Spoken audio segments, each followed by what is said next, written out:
working in difficult and often terrifying conditions. We reflect on the effect of war upon those women who during wartime and thereafter were left to pick up the pieces, cope with people broken, live with a deep grief and sense of loss, who were deprived of the comfort and expectation of a secure life, many of whom found themselves destitute, vulnerable and alone as a consequence of war. Millions of lives have been shattered by war. Loss and sacrifice of a magnitude we can barely understand, not only in lives lost and those left to pick up the pieces, but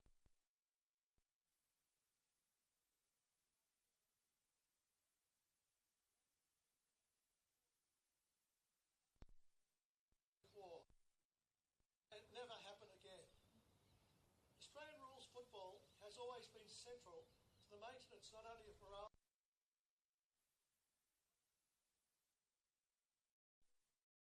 families back home. In June 1969, a 40-year-old doctor wrote a letter to his 9-year-old son. The doctor, who was a graduate of this university, as was his father, and as would be his sons and his grandson, was stationed at Nui, commanding the 8th Field Ambulance. Throughout 1969, and as their sole means of communication, the boy had eagerly awaited news arriving in envelopes marked Australian Force of Vietnam. In his letter, my father said to me, "Dear Andrew, I was pleased to receive your letter telling me about your football practice. I'm happy to read that you're doing well and playing in the under-10 side.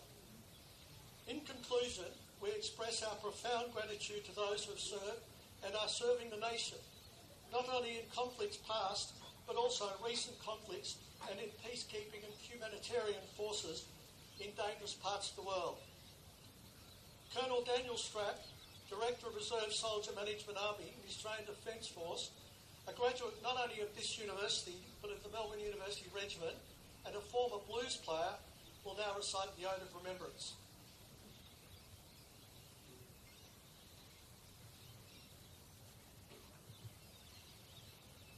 They shall grow not old, as we that are left grow old. Age shall not weary them, nor the years condemn.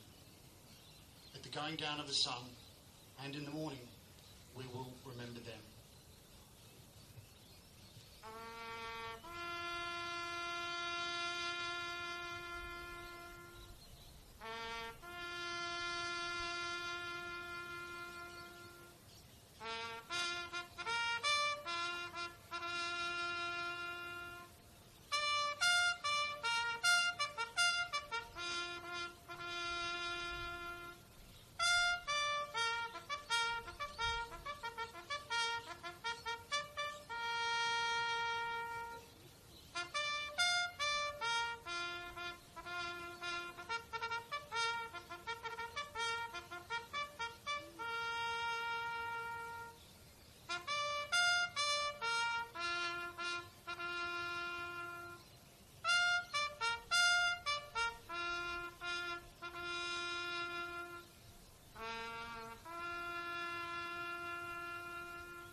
Lest we forget.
Yes, we can wait till he comes back. I don't know if that's on.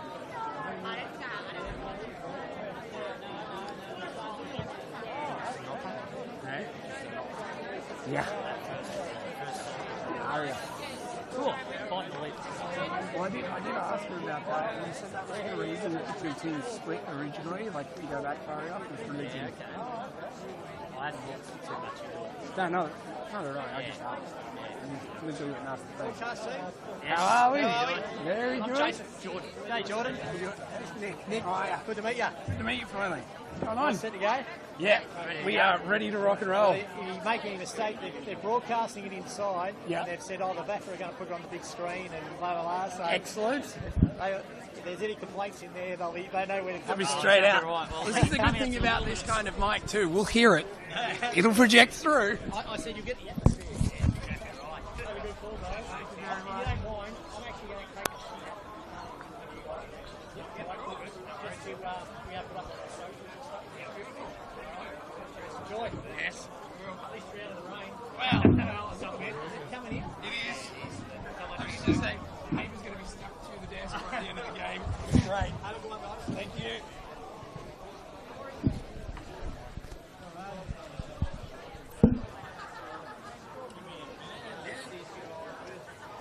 You let us know. Worst case scenario. 1-2 testing coming through. 1-2.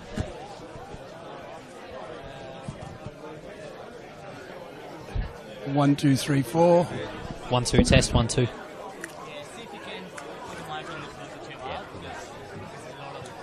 Yeah. Oh, no good. Nah. I was thinking maybe I could build with the shield, but it's alright. The way it is.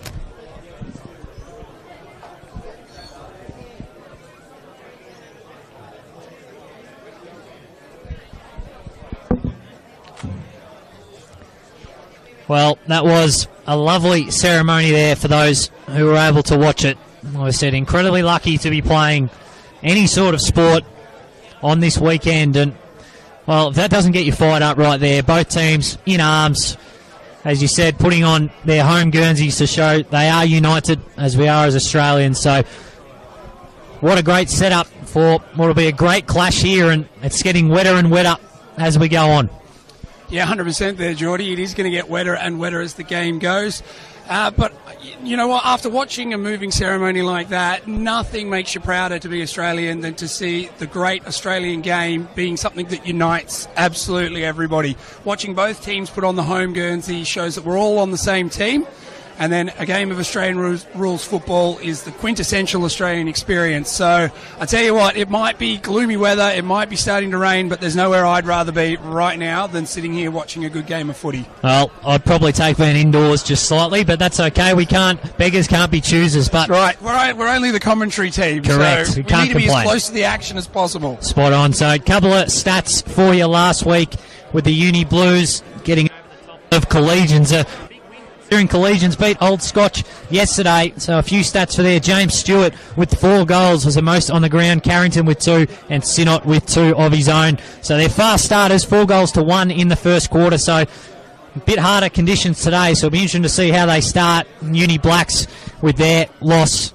Cassidy with 2 goals and Grockett with 2 goals as well. So going to be an interesting clash. Traditionally, Uni Blacks are a team that likes to come home fast, and well, the Blues, on the other hand, they like to start quick, so it's going to be interesting to see who can grasp conditions here. It'll be basically getting territory. Anyone who tries to have slow build-up play is going to really struggle today in muddy, wet conditions. Well, and that's it. We saw it whilst we were watching the reserves match before the ceremony.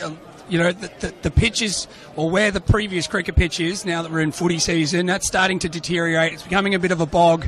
There's going to be a lot more fumbles, a lot more balls dropping forward, and a lot more soccers off the ground. So you said it well there, Geordie. You know, a team that starts fast is really going to have the advantage in what should turn out to be a wet slog. A team that comes home strong on dry decks, sure, you'd give them the advantage and say they're going to run all over the top of teams, but you can't let teams get away if it's going to be a low-scoring affair, because they just might grind you into the ground. Absolutely right, and goal kicking is going to be a premium. It's going to be very difficult for both sides. Not a lot of wind, if any at all, so you've got to be happy with that there. And as you see, the rain's going to continue to fall. It's just clouds going over the city at the moment. About 20 minutes ago, you could see about 4 buildings. You can see about 3 at the moment. So it's just getting worse and worse for that. But just a few short moments away here from the first bounce. Like I said, it's going to be a tough day for the umpires if they do bounce it in the middle with that mud pit right there. Might be throwing it up. I can't see a single bounce happening today. I really can't. I think there'll be a lot of throw-ups and throw-ins. We know there'll be no bouncing of the ball today. In fact, I reckon we'll be hard-pressed to see a player go for a bounce here. Today's conditions where the ball needs to be touched on the ground or moved on quick. Exactly right. So just a few moments away as the teams break away from their huddles. Any last-minute advice from the captains, really drilling it into their players, not only about what today means, but also how important the four points are going to be at the end of the match. You said before, like, Collegians are sitting way down the bottom of the ladder, but they got the chocolates yesterday. In if you were looking at early form, you'd say an upset, which to me really proves that the ladder so far may not be a great indicator of where each team sits. We're still early days into the season, but I think this will be a real clash for these two teams. It's so important that they get the win today, because it will not only move them up the ladder, but it will give them, that steadier after a month of football as to where they sit in the pecking order. You can't let Old Scotch and run away at the moment. Exactly right. So Uni Blacks looking for their first win of the season. The Uni Blues looking to go 2-1 after a very close loss after the siren in round 1 and a good win last week. So I'll throw it over to Nick Robbins here for, I'd say, the first bounce, but it'll be the first throw up as we just await the siren here at Melbourne University Oval. So I think we will be just about ready. You hear the siren. It's an old trinker, that one. But anyway, umpire does indeed throw it straight up, and we get our first tap away there. So big scrap in the middle. Ball's going nowhere. It is a bog. So it's just fumble footy at the moment with no clean hands and no breakaways. And, of course, we have the Blues being the home team today. They're in their traditional dark blue shorts, black shirt, whilst the Blacks are in their away strip, which is almost an all-white number. And so we've got our first kick in at the moment, and Conway now receives it out on the half-forward line on the boundary, on the commentary side of the ground. He looks up, the forward line's packed already, so he sends it long. Big pack flies. Huge jump there from O'Shea. Couldn't quite come down with it. And in the end, the umpire says, I'll have it. We're going to have our stoppage here inside 50. A lot of bodies around the ball. In fact, it was just wide open there, and he actually had a little bit more time before he chucked it on the boot. There was Kane Loftus, and it does go out of bounds, so we'll have a throw in the left forward pocket to the right of your stream. It's strange he got that much space there.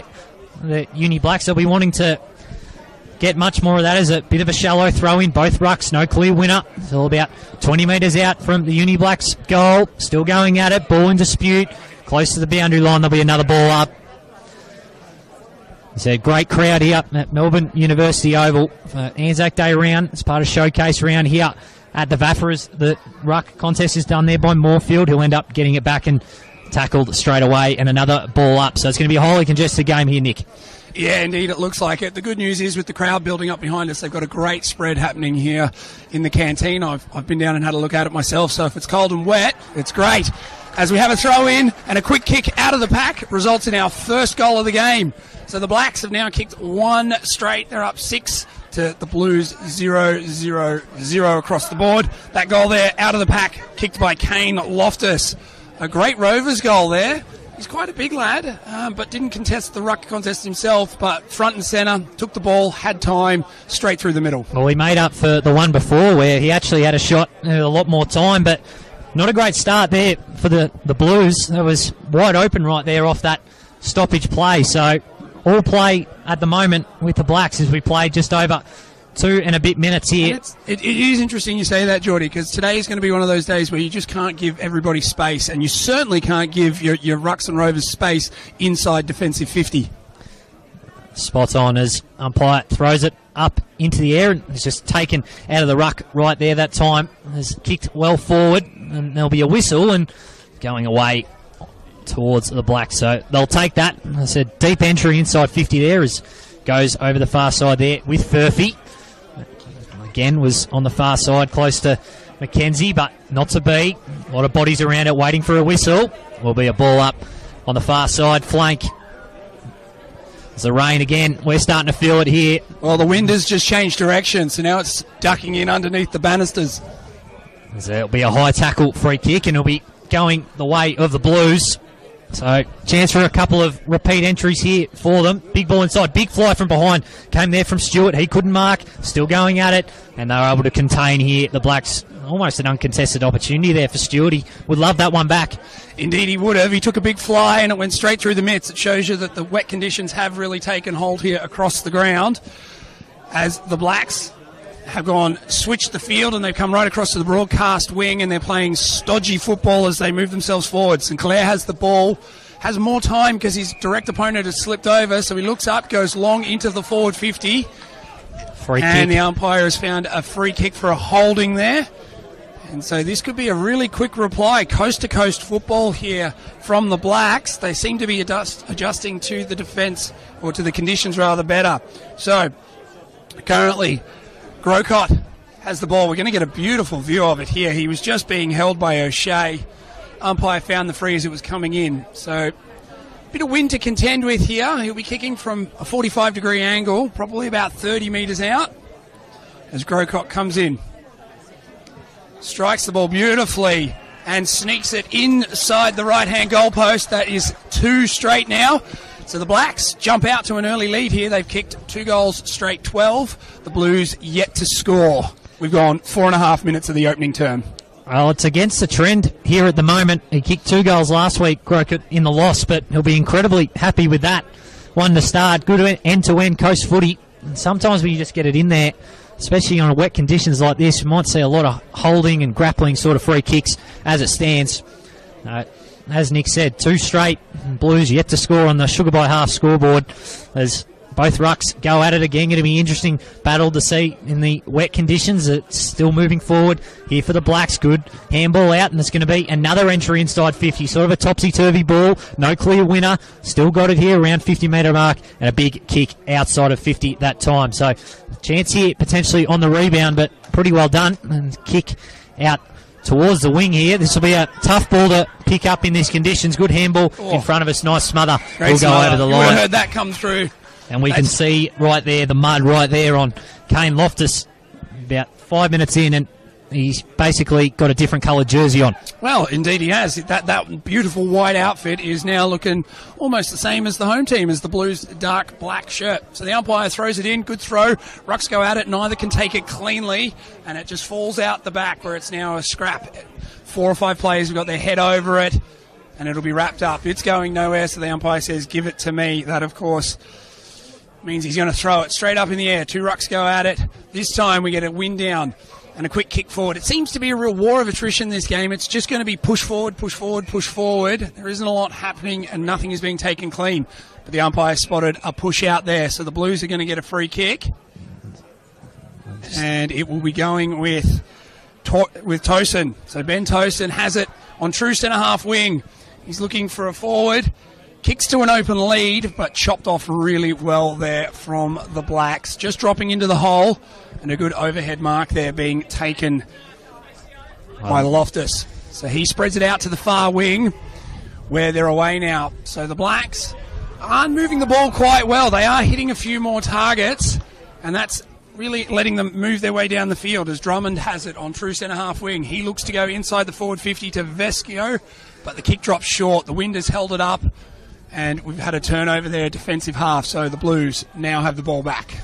Well, chance to just get a little bit of composure at the moment as Wicks got it. He goes short to O'Shea. I was going to say it's going to be easy to at least call a couple of names with the amount of mud already on some of the jerseys. Goes short again to Going Young to make Hands. those numbers a little harder to see as we go along. It that's is. for Well, sure. our sheets in front of us are almost gone, and we're And 7 minutes they're pretty in. much stuck to the table now. Correct. So out in the wilderness here as the rain does ease off here at the moment. Big long kick down the line here. No clear mark winner. Ball taken. Oh. Was taken quite high there, but I didn't see it. will be a ball up here on centre wing here right in front of us. Like I said, great crowd here at Melbourne University Oval. Great headlock that from Stewart. Gets away with one there. So the two rucks go back at it. This time won by Clark, who gets a hurried kick towards his forward 50, and it's now marked there. And the Blues look to head long and into attack. So we go from one side of the square to the other. True centre half forward now for the Blues. They are having a quick look around. Lowers the eyes. There was Wicks, who's put it out in front of his full forward in Grimley. Grimley can't take the mark cleanly, and he's now got to beat two. And he does a good job. The ball spills out over the line inside the attacking 50 there for the Blues. And they can now rebuild and reset. Grimley's a big lad, so he's done well there to, once the ball had spilled to the ground, to get below his knees and make sure the ball spills out. Yeah, it's going to be a tough day for the key forwards in these conditions. These are the days where you need your smalls to step up as boundary umpire throws it in, and we're waiting for a whistle here. Still a lot of bodies around it. Still no clear winner. Handball out there from Duckus. Still going at it. Still waiting for a whistle. I think both teams wouldn't mind a stoppage here, and they eventually get it. So it'll be a ball up just inside 50 here for the Blues. Still wanting their first score. If you have just joined us, we've played 9 minutes here. Blacks 2 straight. To the Blues 0 on the Sugar by half scoreboard, as there'll be a whistle here with a hold going the way of the Blacks. So that's going to head out to the ruckman, who is in front of Grimley there. He doesn't have a lot on now. Everybody's moved back, so he goes long down the line. Safety option. Sitting right underneath the ball is O'Shea. Can't quite take the mark. And an absolutely ripping tackle there from Eyes being Oliver. called from the non-controlling umpire. Oh, wow. So he's had a good sight of that one. So the free goes the way of the Blues. And that, of course, now sits with Sinnott, who goes backwards, but to safety to his centre half back. And, of course, now we see Conway with the ball. He switches it further out wide across the ground to Gleeson. They're sitting on right on the edge of their centre square. And he's got two loose players right in the middle. Great kick there to Cherwin. Cherwin looks up the field, and now we see the Blacks have set themselves in a good zonal positioning. So Cherwin just tries to go short, finds a man in space. That, of course, there is Goddard. Goddard goes for a handball, completely misses it, puts his man under the pump, and they scramble a kick forward here, the Blues. A hack kick comes from centre half forward. Not sure if it was a shot or just to move the ball on because he was under pressure. Either way, the ball has bounced out of bounds right near the point post. And we'll get a throw in. And this is... The pressure is building now, but the Blues have got to make it count on the scoreboard. Yeah, well, they've controlled the ball for the last 4 or 5 minutes. Goddard got away with it. Dodgy handball on that one, but they still got it forward. Like I said, it's all going to be about the territory battle here this afternoon as the ball is retrieved from over the fences. Umpire will throw it in. So probably the worst weather day we've had in about 8 months here. It's been a while since we've had any sort of rain, but the umpire... Proper football weather. It is proper football weather. Lovely sidestep that time there as they were able to get a little bit of reprieve as Valpede, but sort of tried to take a bounce and didn't do it. He's still going after it. Good second effort. Fakes again. He's dancing with them at the moment, but that kick nice and high out, and that's got to be a free kick. Got to be a free. And it is going the way of the Blues. So another repeat entry here. Gee, that's Valpede there, very Peter Matera-esque there with a handball along the ground to himself. Very much so. Or Darryl Bullock if you want to go really well back. So, the ball now. The Blues are in true centre square. Currently, Robertson has it with everybody else in front of him inside their attacking 50. So he goes long towards his full forward in Grocott. No, in Stewart, my apologies. But Stewart, under pressure from two different men, has run under it. The ball's just carried, I think, on the wind there, and it's slipped out. So we're inside forward 50 once again for the Blues with a throw in on the far wing. So ball comes in. That's Stewart goes up for it.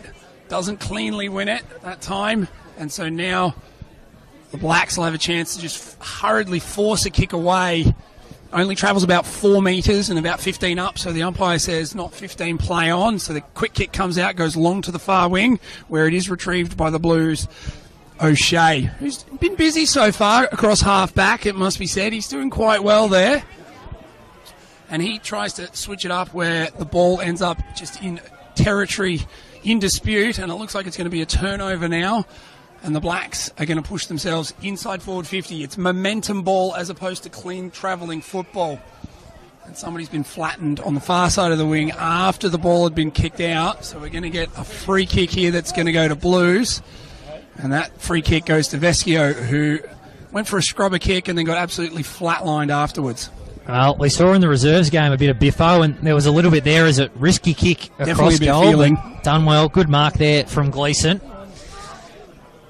And a bold kick through the middle of the ground and a good strong mark there from Townsend. That's a big body there. He again tries to go short through the middle. No clear winner. Good run there through the middle that time from Ernest. They're still trying to go forward here, the Blacks. It's a nice gang tackle there. Big slam tackle in the end. It will be called. He'd done all the hard work there. It was just unnecessary to do the sling right at the end. And exactly right. And it's on here a little bit. His direct man. The free is definitely there. Well, they've had all the possession, the Blues, the last few minutes, but haven't put anything on the scoreboard. Has made a meal of that. A bone-crunching tackle played there. Ball still about 70-odd metres out from the Blacks' goal. No clear winner. So hard to get a clean disposal here at the moment. Dove on the ball that time there was Grimley. Still going at it. Lots of bodies around the ball. Who can get a quick kick inside 50? Lots of bodies around it. Eventually the umpire will say, that's mine. So we played 14 minutes here in the first at Melbourne Uni Oval. Blacks 2 straight, 12. Blues yet to score on the Sugar by half scoreboard.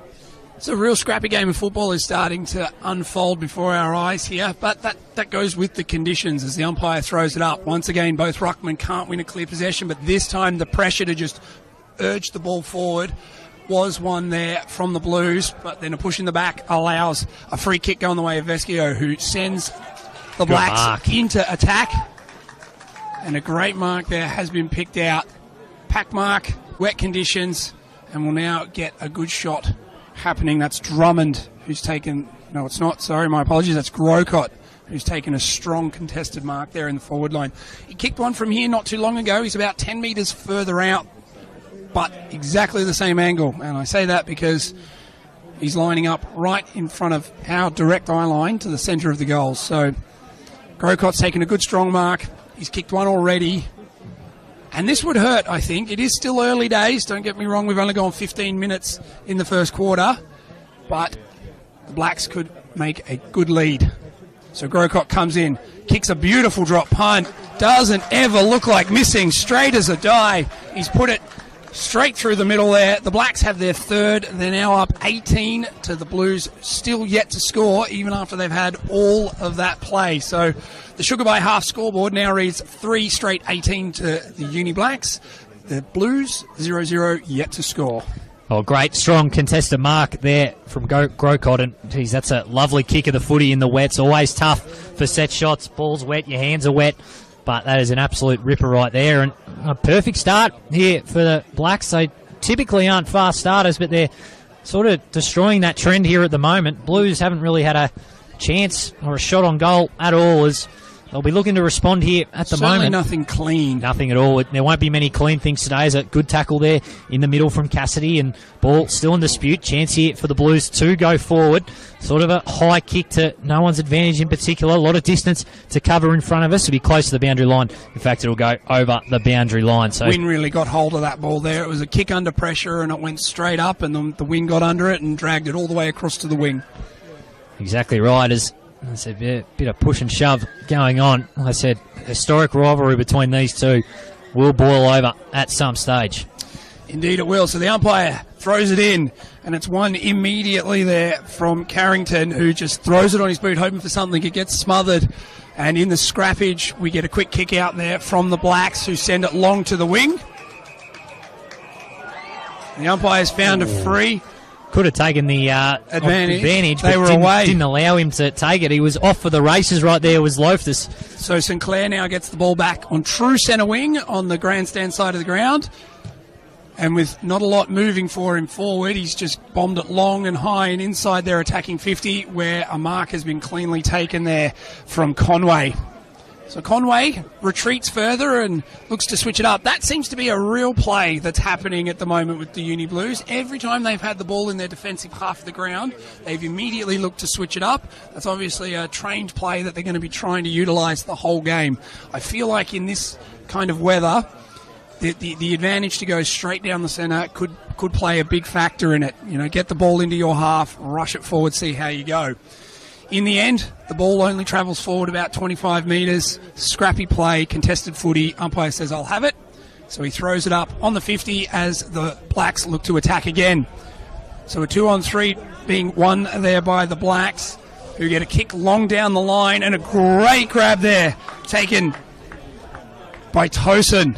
He's had a couple of good marks early, and he looks to get the ball moving quickly. His full forward gets it. Oh, he fumbled that one just over, I reckon. Yes, he did. Just had the second grab at it. He couldn't hold on. So that was Stewart there. That Tosin looked to go long to Stewart. Stewart couldn't hang on to it, and it ends up out for a throw. Well, that would have been their chance for a real first shot at goal. They've had nothing First mark here. inside their 50, I think it would have been. Absolutely right. As they were going to try and make up for those wrongs here. A lot of bodies around the ball. And there'll be another ball up just outside 50 here for the Blues. So not the start they would have dreamt of at the moment. Really had nothing going for them, and that's a full credit to the Blacks. It hasn't been pretty, but they've just got it forward and played the territory battle, as the boundary umpire will throw that one in again. And like I was saying, I do think territory battle is going to be the big key here. Plans are great. Switching it up is great. Trying to get a man overlapping is great. But in these conditions, if your kicks aren't clean, they're not going to work for you, so get the ball forward. Exactly right, as boundary umpire throws that one in, and they are going to get a chance going inside 50 here. A nice left foot kick to the top of the goal square, but it is punched through. So it will be the first score of the day for the Blues, albeit a rush behind. So the Blacks, 3 goals straight, 18. The Blues, just the one, as we played just over 19 minutes here on the Sugar by Half scoreboard. Indeed they have, and so now immediately the Blacks look to get the ball moving. So they've gone to the far side of the wing with a couple of short kicks. They're on their true back flank. Yeah, tripping call. Yep. The umpire's called a free there, going the way of Mackenzie. So Mackenzie continues to go along the line with short kicks, and it's giving them the stoppages that they want. So they're not just blazing away, but now that there's nothing in front of them, they do exactly that. So a long kick down the line goes to the far forward flank this time for the Blacks, but the ball's in dispute, and we have a territory battle that's just going to drag around on the ground. No clear winners at the moment, but it looks like the Blues are going to get the kick that sends them into attack, but only as far as their forward flank, where it's punched out cleanly by the Blacks' defence, and they will take that stoppage. That's what they're being able to do at the moment. They're not giving any of the Blues attacks good looks at taking marks. And that's just making them scrap on their half-forward line, which is playing right into essentially what the Blacks want to do. Well, very short throw in there. Both rucks weren't able to get it out on the far side. A lot of bodies around the footy. It's hard to take clear possession. Ball sort of ping-ponging around in there in that contest. Just sort of waiting for a whistle, and we will get one. We've seen that a couple of times too now, where a big pack of players forms, sort of 16 of players around the ball just waiting for the whistle.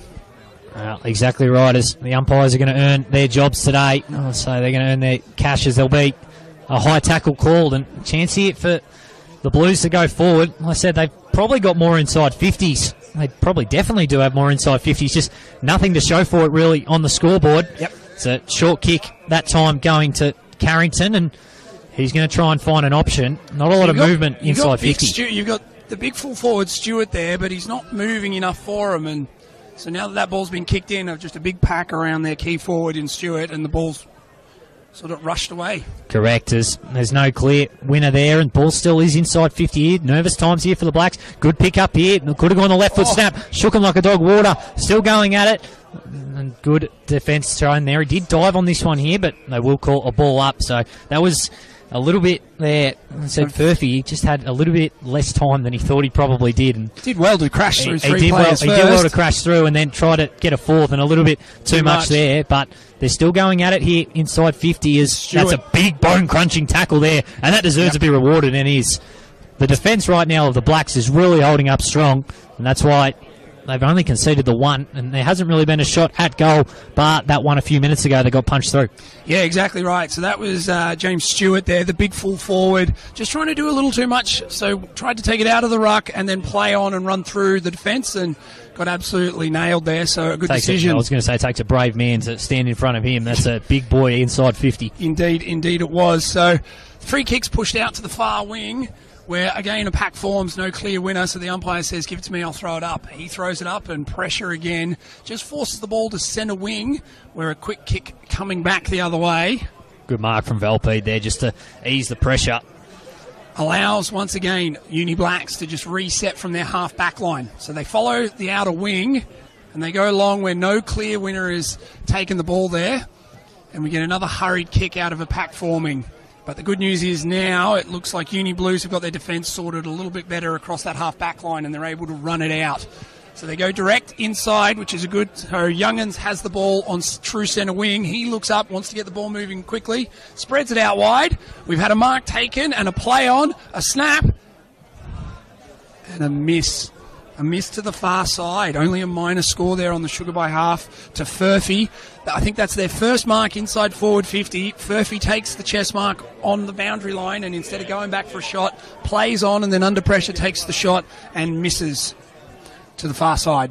Well, that one there, be a little bit disappointed. It was a tough shot, but he wasn't happy with himself as the ball's just in front of us here at the moment. We've played 23 and a half minutes here in the first. So a little bit of afters after that ball up. So just in front of us here at the moment. Rain's still continuing to fall as big flyers there just punch forward. I've done that well so far. The territory battle, the Blacks, that's why they find themselves with a lead. And there'll be a high tackle pinged out right in front of the faithful. Some of the fans happy, some of them not. As it'll go the way of Sam Robertson just in front of us. So just over 24 minutes gone here at the moment. Another goal here from the Blacks to be very well deserved, despite the fact that it's really been down the other end for a majority of the quarter.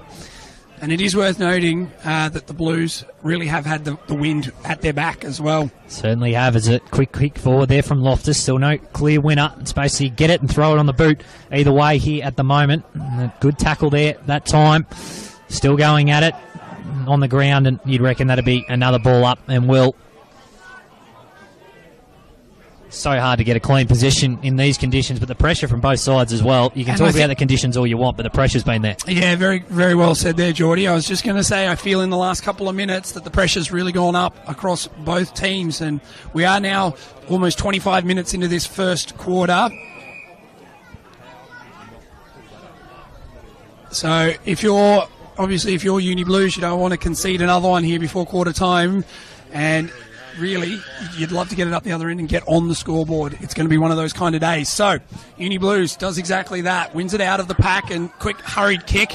And it ends up in the hands of Goddard, who throws it on the boot. And he kicks it to a vacant forward line. There's nobody inside forward 50 for either team.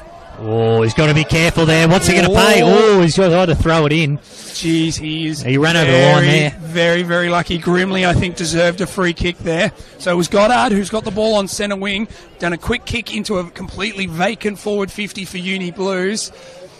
And the foot race was on. Uni Blacks gets there first, but runs it straight out in front of Grimley, and I think Grimley should feel hard done by. He doesn't get a deliberate out of bounds there as a free kick. So anyway, the umpire says, give it to me, I'll throw it in.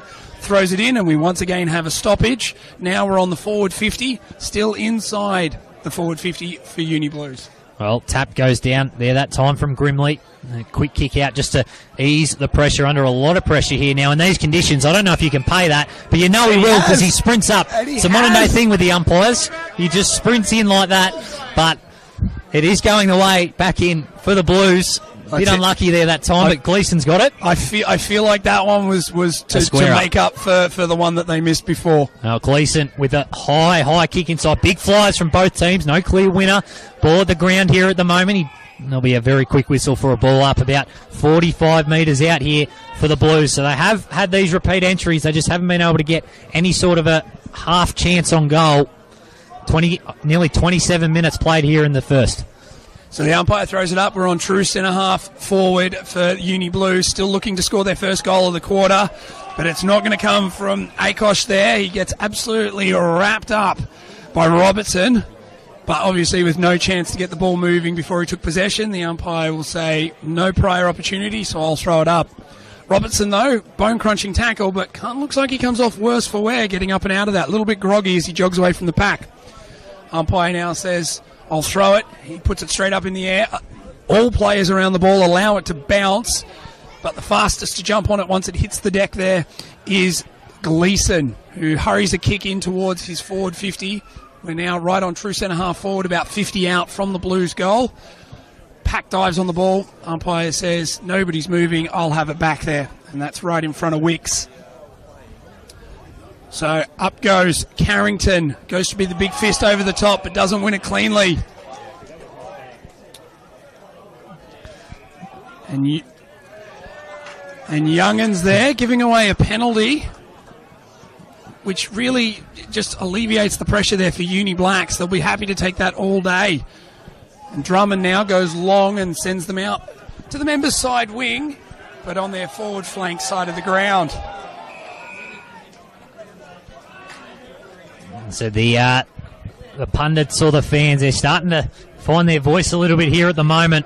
Love it. It's a rivalry footy here in the VAFA. So throw up here and both rucks go at it close to the boundary line. Umpires go again as kick forward that time. It doesn't fall for anybody, and good mark there that time taken by Conway. So they'll just be wanting to get to quarter time here, the Blues, and just reset. Like I said, they're usually the fast starters of these two teams, but you wouldn't know it from what you've seen so far. As goes forward here at the moment, still on the half flank here for the Blacks. A quick kick forward, just lands in the arms, but that just shows how slippery that ball is at the moment. Handball out towards the boundary line, both players wanting it. Now that was more deliberate than the last one, but that one will throw in as well.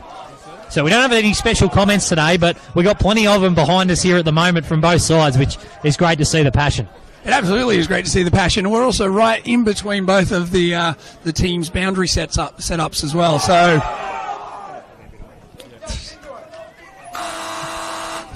there you go. You hear the quarter time siren go. There'll be no more scores added there. Final man with the ball is, of course, Ernest, but he's about 80 metres out from goal, so he won't be taking his free kick or shot. And a bit of push and shove after that. So no love lost between the two teams. Don't mistake this for being a combined club. These two are completely separate. They both have the word university at the beginning, but the Blues versus the Blacks is a real rivalry, as true as any around the nation. Well, I was going to say, it's probably a bit easier in the seniors to have a bit of a biffo. Under 19s, you might be going to... Almost in the centre square, two ruckmen go at it. Again, neither one can win. That's been a pretty good battle so far. I wouldn't give the chocolates one way or the other. And now it's been won by Uni Blues there with Sinnott, who's just gone a blind handball over the back of his head to almost nobody, and they've coughed it up here, and it allows Blacks to kick long into their forward 50. Now they've got an outnumber here. That, of course, is Grocott and Volpeed, but unfortunately the boundary line beats them all to it. And a lucky escape there, I feel like, for Uni Blues, because they were under the pump and they were going to be outnumbered 2-1 there. That's what you got to do, though. You just get it inside 50. You're not. There's a free kick on the far side. There's a free kick on the far side of the field, so we aren't going to get a shot here. I'm not sure who it's from, but Akosh is the one on the mark, and I'm not sure what the infraction was for. But the ball's kicked in. Just dropped. Huge leap there from St. Clair. It was. St. Clair. Wow. It would have been an absolute ripper if he took that one there, and in the wet as well. It's very difficult. Gee, that would have been mark of the day thanks to Balmain and co, without a doubt. Building with integrity, delivering innovation, an industry leader in construction and development. That could have been it. St. Clair literally sat on top of a pack, on top of about 6 of them, but unfortunately it spills through. But boy, if we've got more of that to look forward to, it could be huge. Absolutely right, as they've got it here in the back pocket after the rush behind there, and so this switch is a dangerous switch, a very dangerous switch in fact, and it will be a rush behind. Good pressure applied there. That was O'Shea going backwards to Gleeson, and Gleeson was just under the pump in the goal square. Well, Max Gray nearly snuck a goal there, and it's that kick in the wet that's so difficult to do. And speak of the wet, everyone just slips and falls, and now they're able to get out the back here and have a little bit of run. Kick inside 50. How's this one going to sit? There's a foot race here at the moment. Looks like the Blacks have got numbers there. It's a weird trickling ball close to the line. Was he able to get a soccer on it? He wasn't. Just rushed behind. Geez, that ball kept going and going and going. That's Carrington there, last line of defence, first man back, a soccer off the ground out of the middle. The kick out was almost 70 metres because it missed everybody and skidded along the ground. But see, that's that fast ball movement there that makes a big difference. University Blues have gone coast to coast in about 3 seconds, and that's because they've gone direct down the middle, but great defence to just get back and make sure that it's been punched over. So the kick-outs come now, and we find a scrap of players on the far wing just trying to hurry the ball in towards the Blacks' forward line. But that's gone only as far as Moorfield, who mops up and just bombs the ball back along the wing, hoping for one of his players to get it, which they do, and then now they can put them into attack. What's the umpire calling here? He's calling touched off the boot, and therefore no mark, but obviously no chance to get rid of it, so it'll be his. He'll be calling a ball up inside University Blues' forward 50. Well, a chance here for their first major of the day. They would have liked it to come a bit earlier. Left kick goes forward, but very well, smartly set up there. Always have someone on the back of the last line of defence, as you said, and that's a good mark there from McKenzie. He goes short, and then a long kick along the far side wing, flies from the back. There's no clear winner. Still going forward, close to the boundary line on the far side. Bit of a 7:20 there, but they're going to call holding the ball. A nice tackle there.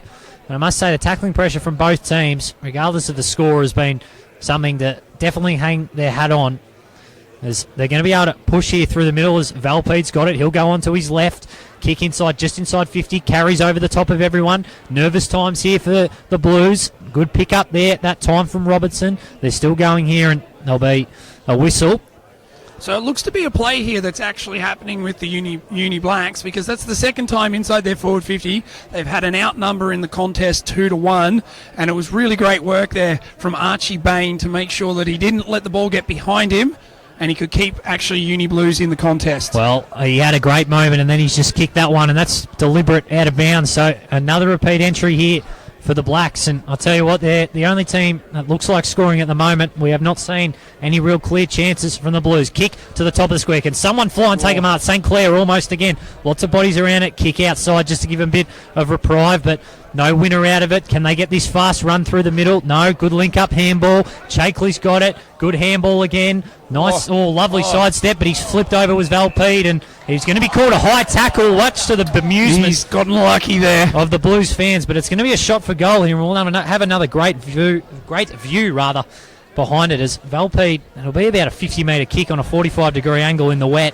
I think Valpede's got lucky there. That's the second time he's been caught red hot trying to spin out of tackles. This time the umpire says he took one over the shoulder as he was heading towards ground. Well, a chance here for the fourth goal for the Uni Blacks. He's a left foot, looks very good off the boots, just drifting a little bit, but he snuck it home. Fourth goal of the day for the Uni Blacks, and geez, they're having fun here at the moment. 4-3-27. The Blacks lead the Blues just the 3 behind. They played 6 minutes here in the second on the Hazer scoreboard, and they are having fun at the moment. Indeed they are. That's a great kick there, though, from Valpede. I mean, he's been really quick. He obviously likes a bit of a shimmy and a shake and a dance, gets the free kick. Still a tough one to do. That's a 45-degree angle, kicking from right on the paint of 50 in terrible conditions where the ball's going to be wet and heavy, and he's hung it out in the breeze and let the wind do the work. So he's gone out to the right goalpost. It's swung back towards the left and got home. And that now puts the Blacks 4 goals clear. They are 4-3-27, with Uni Blues yet to kick a major, 3 points. The umpire's thrown it up, and he's found a free kick out of the ruck contest. This is going to go the way of Uni Blacks.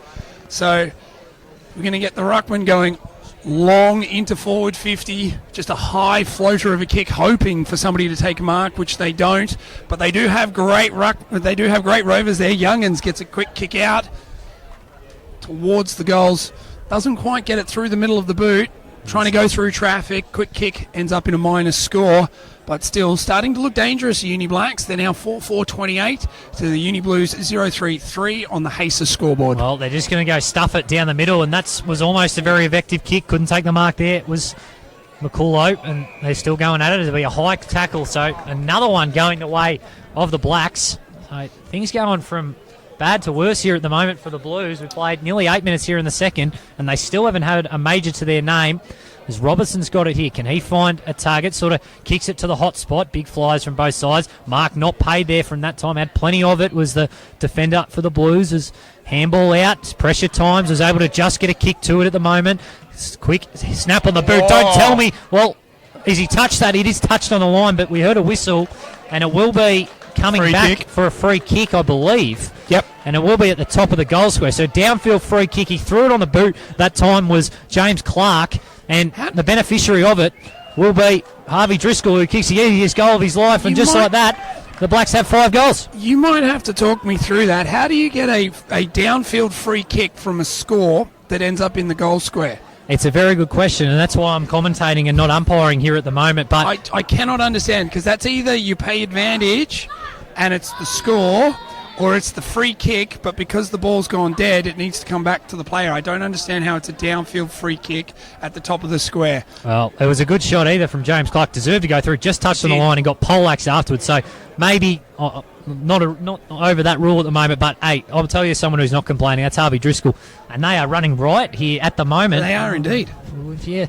Had betting odds for this one. This is not the way you would have had it going at the start of the game, with the Uni Blacks yet to win a game this season and yet to really be competitive in one, but they've started brilliantly here. So we're back in the middle. The goal stands. Umpire throws it up, and it's a quick win out there from Uni Blues, but a hurried kick to their centre half forward line is to nobody in particular, and it's put them right under the pump, and they've coughed it up there, holding the ball on the far wing now. So unfortunately, we see Goddard getting pinged, just trying to do too much.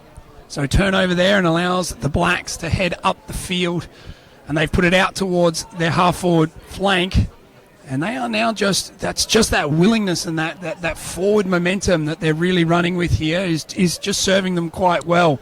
They're winning field territory, and they don't care how they're doing it. So if they can't get a direct kick in towards a mark, they're happy to go towards the boundary line, which is where the ball's ended up right now. It's inside their forward 50, and we're going to have a throw-in. This would have been the 5th or 6th of these so far this quarter, and we've only gone 10 minutes on the Hacer scoreboard.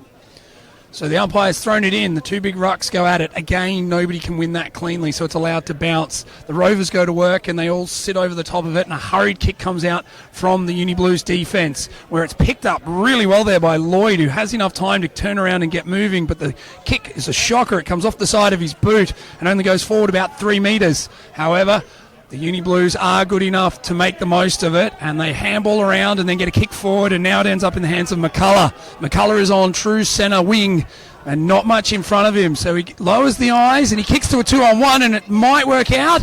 The ball ends up with Whitehead, who rows, kicks towards goal, and they're on the board. Uni Blues have finally got one.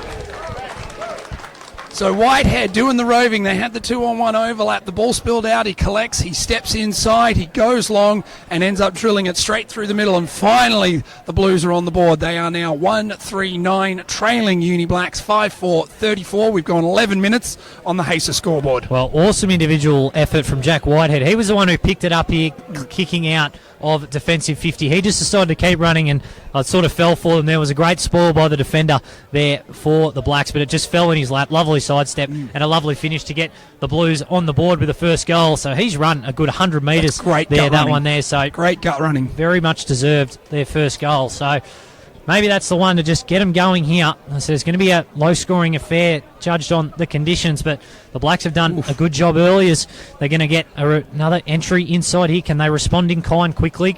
Ball sort of no clear winner. Quick snap on the right foot, does get smothered that time. It was Loftus who had the attempted shot. Ball close to the boundary line. Drummond chasing after it, and it will go over for a throw-in. Crucial smother there because he had a bit of time there, Loftus, and knowing with him that probably goes straight through the middle. Yep. Drummond, I think, has done really well there because as the ball spilled out of play, he was 1-on-3, but he's managed to force a stoppage and keep the ball remaining inside the forward 50 of Uni Blacks. Well, that's not the throw-in that he would want to watch back on that one, but it is a high tackle and it'll be going the way of the Blues, so a little reprieve there. As, again, they go for this short option on the far side, and a good mark coming out of defence from a Koch, and they're just sort of waiting their way out here, kicking it onto the far side wing. Big fly from behind there, couldn't grab it on the second one. There was Driscoll's. They still try and keep going at it. Kick goes forward here.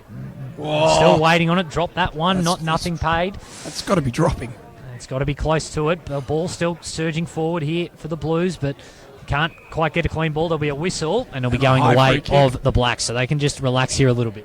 So one thing I have noticed already as we've gone 13 minutes on the HASA scoreboard is that switch play out of defence from University Blues has been dropped. They are now looking far more direct. If they win the ball on one side of the wing, it's going either straight up the centre or straight up that direct wing. They're not trying to switch play and allow University Blacks to get in defensive positions. So we've got a 2-on-1 now on true centre wing. And it looks like Valpede is going to be under the pump, and he's got a lovely sidestepped around Furphy there like he wasn't there. That's great. So he looks up the ground, not a lot to go for, so he goes and sticks fat side and kicks long down the wing, and the ball is spilled out in front of the forward 50 as Blacks look to attack again. They can't tackle him at the moment, Valpede. He stepped past him about 4 or 5 times at the moment. Yeah, obviously kicked the goal a few minutes ago. Might be the only one using long stops, because he's got great grip on a wet track. Well, he's got something on his shoes, that's for sure, because he's done incredibly well as umpire. Another shallow throw in, no clear winner. Ball about to come inside 50 here through the moment, through O'Neill. O'Neill kicks it forward, still waiting in decision. And then ball out on the far side, handball. There'll be a whistle, I believe, for a hold, and that's a little bit of a reprieve there for the Blues. So both teams just feeling each other out here a bit in the second. Like I said, it has stopped raining at the moment, which is good for the patrons. They don't have to get the umbrellas out as a long kick on the far side. So the long kick goes to a big pack of players. We've got 15 around the ball, so of course no clear winner in these conditions. 3 players hit the deck, all holding it. The umpire says it's not coming out. Give it back to me. I'll throw it up. So, and he does just that. The 2 rucks are going at it again. This time we do get a clear winner. That, of course, is Stewart, who's a long way up the ground now. He's not seeing a lot of it down in the forward line, so they've got him playing true ruck. He wins the tap down, and a hurried kick gains about 25 metres there for Uni Blues, and then trickles out over the far side boundary line. So inches and feet they're going, but they are sort of heading towards towards their goal. They are trying to take territory here is Uni Blues. So a shallow throw comes in from the umpire. Again, nobody can take clean possession. It's allowed to hit the deck first. Oh, no. Where it's He's being tackled by 3 blokes there, and they paid that deliberate. Oh, boy. That's a tough decision, but it is going to go the way of Uni Blues, who are now going to use it to their advantage. They've kicked long down the line, and it's 2 quick kicks. One on the outside of the boot gets them inside their forward 50, where a great tackle there. Oh, high tackle from the non-officiating umpire has been called. Oh, boy, okay. So we've gone all the way down the ground, and we're inside now, and Uni Blues, McCullough. Be a fair kick from here. So McCullough gives a quick handball off to Churgwin, who goes long and put under a little bit of pressure there, and maybe not the right option, because the only one that was in the goal square there was 3 University Black players. The kick's dropped short as he's gone the play on from 50, and that's just an easy work out of defence now for University Blacks, who are going to turn it over themselves as the ball winds up. Well, it's going to come straight back in. It's not the kick that you want. They had a few guys coming off the bench that they were looking for, but it's going to go straight back in here at the moment. Can Stewart get some impact on the game? There's a lot of flyers there. There is Stewart in there. Oh, he bumps the tackle, Whitehead that time. Got tagged in high, no call. Quick snap, right foot, floating. Oh, just misses to the left-hand side. They would have loved that one to go through there, the Blues. They're 1-4-10 trailing the Blacks, 5-4-34 on the HASA scoreboard. We've had 16.5 played in the second. So that was O'Shea there, who went the check side coming out of the pack. And again, the wind catches it, and it's just drifted across the face for only a minor score. So the goal umpire fooled me there a bit because he didn't move much at all. So I thought that was very close to going through, but not real to helicopter kick in the end. So either way, the ball now ends up back in the hands of Tosin, who's going to be bringing it back in. Goes long up the ground, where 3 or 4 players are all converging right in front of the Uni Blues interchange gate, but none of them can seem to get a clear crack at it. And eventually the umpire says, give it back to me. The last man up with the ball there is Churgwin. So Churgwin stays boundary side. He's the only man there at the moment as Stewart comes along to do the ruck work, trying to insert himself in the game. He's not doing much in the forward 50, so being used now as the primary ruck.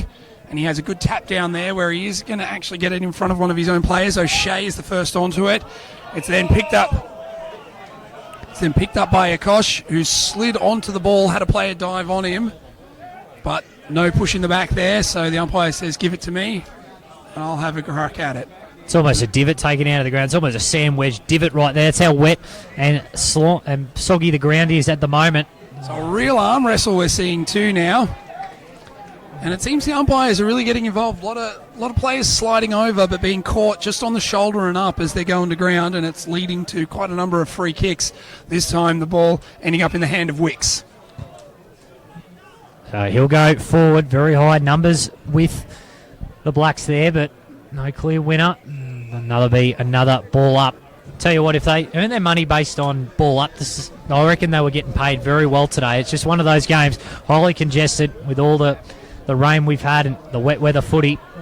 No ruck there that time. It's just punched forward for territory, and they just gain another 5 or so metres there, the Blues. So that was Grimley, who's just come straight over the pack there, but because he was unopposed, just a big fist, and gains his team about 25 metres closer to Uni Blues goal. Well, similar to the first quarter, they've sort of been able to keep it down here for a little bit, but they've got to put something on the scoreboard. Still trailing by 4 points. As there was an argument for a hold there against Grimley, not paid. Still got possession there. Dropped the ball that time there with Sinnott. There'll be a whistle and a ball up.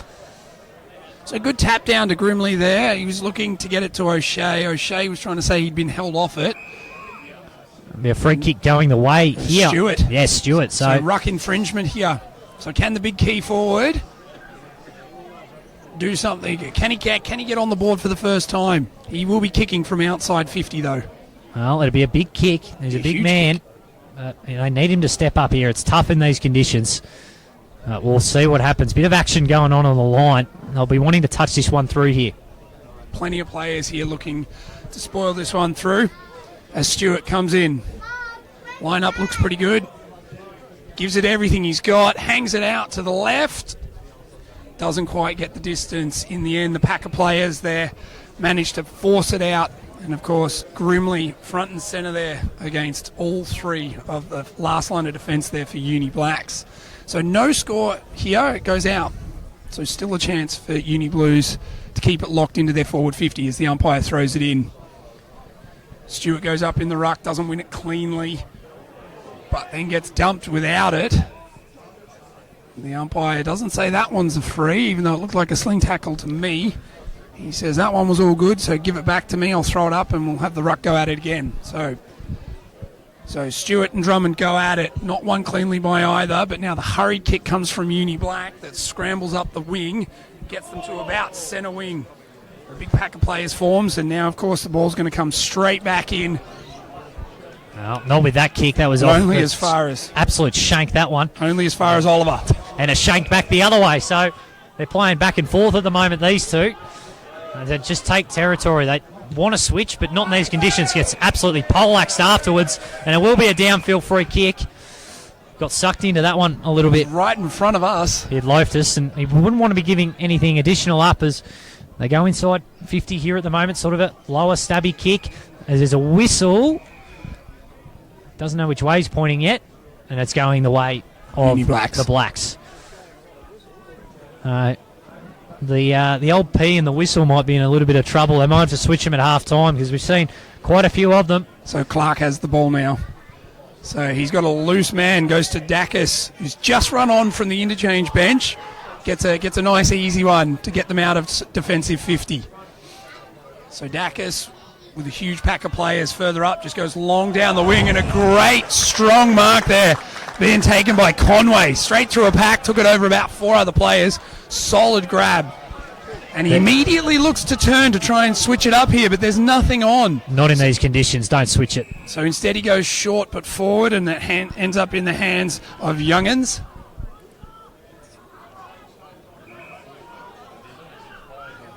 So Youngins looks wide. He goes out to Bain, only just gone 15, but nothing ahead of him in front of the footy. So he swings in towards the true centre half forward and just kicks along to a pack where the umpire's found an infringement going the way of Uni Blues for a bit of jumper holding there. So this one, another opportunity from long range. Is it the big boy Stewart again? No, it's not Stewart. No, it's his partner in crime in Will Carrington. So they're both big bodies, so that's why I did say Stewart. But another big kick here. I said they've dominated sort of the last 10 minutes or so. They've got to put something on the scoreboard, though. You can't have one goal going into half-time regardless of the conditions. But you saw the movement there was better. We saw, like, right here on centre half, on the half-back flank, they did immediately look to switch inside. But because that's not on and it's too slow, they've gone down the wing and now they get their opportunity in front of goal. Well, it's a weird-looking ball flight, but it's travelling close to the line, still not over. By the way, can he kick it over his head, Fev style? He couldn't quite do that one. Still close to the boundary line here at the moment. That was quite ambitious. Still going at it. They want a little bit of reprieve here, the Blacks, and they're going to push out through the far side. Kick outside on the wing, sort of got tunnelled under that there. Moved under it. No they whistle. Say that, don't they? Yeah, no whistle on that one, though, and they're going to try and work on this switch that they've been wanting to do for about 10 minutes, but haven't been able to do it. Big kick across the ground and a good mark that time from O'Shea, and they're going to continue to move here. The pundits are saying go. They wanted to be quick. You can hear the crowd in the background, though. They've switched it to this side of the ground, but there's nobody forward of him doing the right thing, and he's coughed it up. Not the kick there. They would have wanted it. Can they rebound quickly here? Gets kicked out the back. Good mark there from Dykes. Probably a bit too far out to score. Everyone running back here at the moment. There's a Stephen or Crockett, I could say, and he's going to go short. A lovely kick inside 50. That is a perfect kick. He's been very close to best on Crockett, and that was an absolutely laced out kick that time into the pocket. And a chance here for the 6th goal of the game here for the Blacks, and it'll be this time through St. Clair. Almost took the mark of the day a few minutes ago. It's a tough kick in these conditions. We'll be interested to see if he goes with the snap or the drop punt. So he looks like he's shaping up for the drop punt. He's gone back far enough, but he's hard on the boundary line, as you said there, Geordie. Well, that kick from Crockett deserves a goal. In those conditions, he seems to be playing with a different footy at the moment, but they've had all the possession down their end the last few minutes, and that one right there just misses to the left-hand side. Got pretty close and thumps into the fence. So minor score that time, a little bit of a let-off for the Blues, as we played just under 25 minutes here in proceedings. 5-5-35, plays 1-4-10 on the Hacer scoreboard. So you just see that typifies how the game sort of unfolded there. Uni Blues look to switch, and they do switch and come across the ground successfully with 3 kicks, but they don't travel anywhere near far forward enough. As soon as they turn the ball over on their half-back line, it's a really quick ball movement just straight up the ground from Uni Blues. Well, speaking of turnovers, St. Clair, he just missed one. A brilliant tackle there. That deserves to be rewarded. Oh, he's paid a dump. Ooh.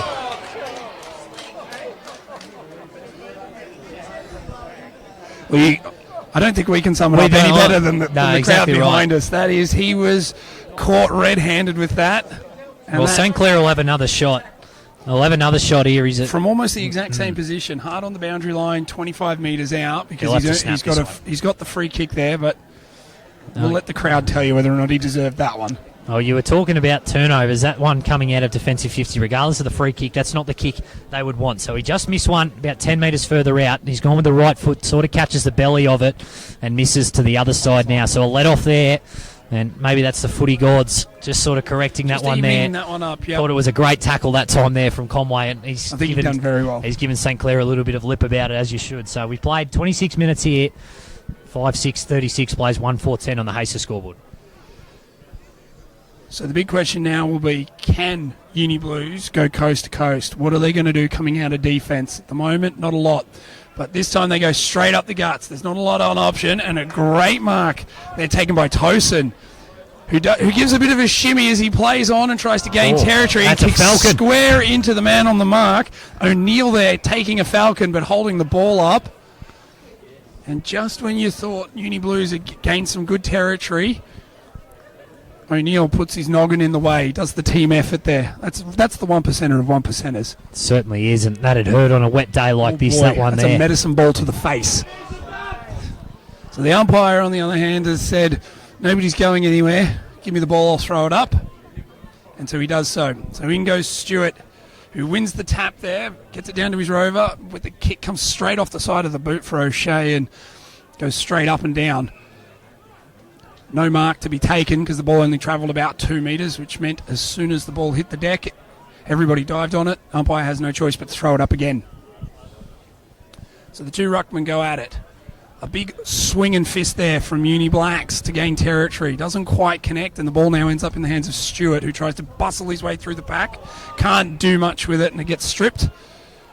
The umpire says somebody's got to try and make an effort here to move it, and if you're not going to do it, I'll do it. And he's throwing it up again. No, you can't probably think there's been too much time left in the quarter. Only one goal kicks for both sides. 28 minutes gone at it. Is a nice tackle again that time from Towson. He's been very good here in this first half, but another ball up. As I said, both teams, I think, wanting half-time here at the moment. Reset. They'll be very happy, the Blacks, if they can keep the Blues to just the one goal. There's another Falcon there. That one, and kick inside 50 here. Can someone take a mark here for the Unibacks? Big fly from behind from St. Clair. Couldn't. Ball gets kicked out. Will be interesting to see how they pay that one, but luckily, I reckon, for everyone, it landed out on the full. Yep. So they're going to come straight back in here. So, ball ends up in the hands of Clark. Clark plays on fast, goes long to the top of the square, hot spot, big pack of players. Nobody can read the flight of the ball well, so it ends up swinging out to the back, but the fastest to clean up is Uni Blues. And O'Shea there thought he had it in his hands, and it's just slipped through. That just shows you what the conditions are like at the moment. O'Shea should have had a safe pair of mitts, and it's ended up out of bounds for an umpire throw in right on the lick of 50. So the umpire throws it in. It's a bit of a shallow throw, so Stewart just taps it down in front. He had two players there. Neither could take the ball cleanly, so we've got just a big pack of players forming, and once again the umpire will say, give it to me. Can't be too long left on the Hazer scoreboard for this quarter. We've gone over 29 minutes already, so if anybody's going to have a score here, it's got to be done quickly. So nobody wins it cleanly out of the pack, but it is immediately grabbed by Sinclair, who has a quick kick. I reckon it just hit the ground there. He disguised it well, but quick kick out, and that would have been a real backbreaker there if that had been taken there by who's been probably the MVP of this first half in Grokit. 2 goals to his name and nearly a goal assist as well. So big thumping fist out here at the moment from Dykes, and they're just trying to get their way to half-time without conceding another one. Soccer off the deck. That'd be a perfect assist, but it's not, and it's pumped over the line. There's been a few of those so far today with just kicking off the ground as the wind's starting to pick up just a little bit here. And the conditions, it has stopped raining, which we are appreciative of here being outside in the elements, and I think the players would be as well. So the boundary umpire going to throw this one in. Can they get another one here before half-time, the Uni Blacks? And Blues going to do everything they can. He's ran past it there. He's been absolutely poleaxed, and that's a good call. Copped that one there. And, yeah, copped one there. Through. Did O'Shea and just sort of ran past the footy. I think both players worse for wear on that one. So Gray was the other infringing player there. Just gave him a straight. Oh, there we go. That was a good old tackle to the ground. And we can hear from the fans what they think of it. We don't need to provide any additional comments. As goal close to the boundary line, in fact, over the boundary line in front of us here. We've ticked over nearly 31 minutes here in this second quarter. So you'd have to think that that hand is on the siren in the timekeeper's box next to us. Can't be too much longer left. We are, of course, in the attacking half of Uni Blues, but they just don't seem to be able to look like they can get it right to the top of the goal square and make any kind of a score. The umpire's found a free kick. And it's going to go the way of Uni Blues. And now he's had a reversal. Geez, hard done by there. But Wicks has dumped a player off the ball and he's coughed it up, and it's gone now the way of Cassidy. And as you hear, Cassidy gets a free kick in the last kick of the half. Might just stay here a little bit and see if there's any afters on that one. It said it was there's been a few sort of dumps and everything. A few have been overturned, a few haven't. I think just both coaches will be wanting their players to separate at the moment, and unfortunately, the Uni Blacks have got to walk through sort of a team huddle that's forming at the moment. So hopefully both can just get to half-time and take a breath. But what a great half for the Uni Blacks. They've got to be happy with that. Going in without a win to their name so far this season. Not really being competitive in either game, but they find themselves 26 points up, 5-6-36, keeping the Uni Blues to just one goal in that first half, 1-4-10. In these conditions, I don't want to say 26 points is a match-winning lead, but it could be pretty close, judging by that first half, unless things drastically change here in the second. Well, so you look at how the first quarter played out, where they got that great start, and a long way back. I mean, only 4 goals in it, but it still seems a long way back for Blues to really dig in here. They need to get this second half started well. They do, as both rucks go at it in, as Carrington gets the kick going forward here for the Blues. They're going to need a fast start here if they want to get some momentum, as there'll be a quick ball up, actually right on the 50-metre arc. As I say, the wind is starting to play a little bit more of a factor here in this over this half-time break. There's a bit of wind, so we'll see how that plays here in the third quarter as numbers go at it. Chance for the Blues to go forward. Quick kick inside 50. Can someone take a mark? Lots of holding going on. Has anybody touched this footy just quietly? It's gone very close to the line and touched on the line. Touched right on the line, so no one had touched it. I tell you what, the Blues players were celebrating as if it was a goal. So well done, Robertson, to get back on the line there and stop the goal. So it's now 1-5 for the Blues with 11. As Shackley now receives the ball from the kick-in defensive 50, hard on the wing. Not many options inside, so he goes long down the line. And a great uncontested mark there being taken by Sinclair. Basically ran in and was the only one who judged the footy best. So he takes a grab. He goes further down the wing. We are, of course, talking about being members side, boundary side, which is right in front of us here. It's the best look at the action we're going to get all day, which is great. The umpire has it. He throws it up. The two rucks go at it. Not really won by anybody. And now, of course, a really quick kick coming out there from Ernest. He gets the Blacks rolling forward, but only as far as the stalwart there, Taylor, who takes a good defensive mark for Uni Blues, who are trailing at the moment on the Bastion Collective scoreboard, 1-5-11 to Uni Blacks 5-5-35. We've gone 1.5 minutes of this third quarter. Well, these are the type of footy they've got to play. They've got to take the territory, and that's what they've done. Ball has gone forward here at the moment. Still no clear winner. Kick outside there from Grimley. Sideways, but it is marked on the far side, not by a Uni Blue. So that's not what they would have been wanting, but they seem to have a sort of deep forward here at the moment, just trying to get it up to him and then maybe try and get a contest, a stoppage over there. So a few changes at half-time. They've just got to find some run in their legs as Valpede's got it on the far side here for the Uni Blacks. He's been impressive so far, Valpede. He's probably been the quickest player on the ground in trying conditions, and he's certainly got the flair, which is always appreciative because it means we know exactly when he's got the ball because he's the one spinning out of trouble and going down the ground. So not much on up the ground, so he goes backwards and then receives the ball back as a little 1-2 there, and Uni Blacks are trying to work their way out of their defensive 50. So in the end, they have a long kick down the line, which gets them as far as half forward, only to a contest where, again, a big pack of players forms. Nobody takes a clean mark, and the umpire says, I'll have it. So up it goes. The two rucks go at it. This time we see a win there to Grimley, but no clean possession coming out from either one of the Rovers, and therefore it's gone back maybe 5 metres towards the way Uni Blues are travelling, and we're now on true centre wing, far side of the ground. Umpire throws it up. Rucks go at it. This time won by Stewart. Stewart knocks it down to his Rover, who gets a quick kick under pressure, gets as far as half forward line there for Uni Blues, and with pressure they now force their way inside their forward 50. It's a good tackle there from Stewart. Good second effort. So they've now got a stoppage inside their 50, the Blues, and they're going to need to convert on these at some stage. That's what's let them down in the first half, is they're able to get plenty of the ball and they're able to take territory. They just weren't able to finish off good work.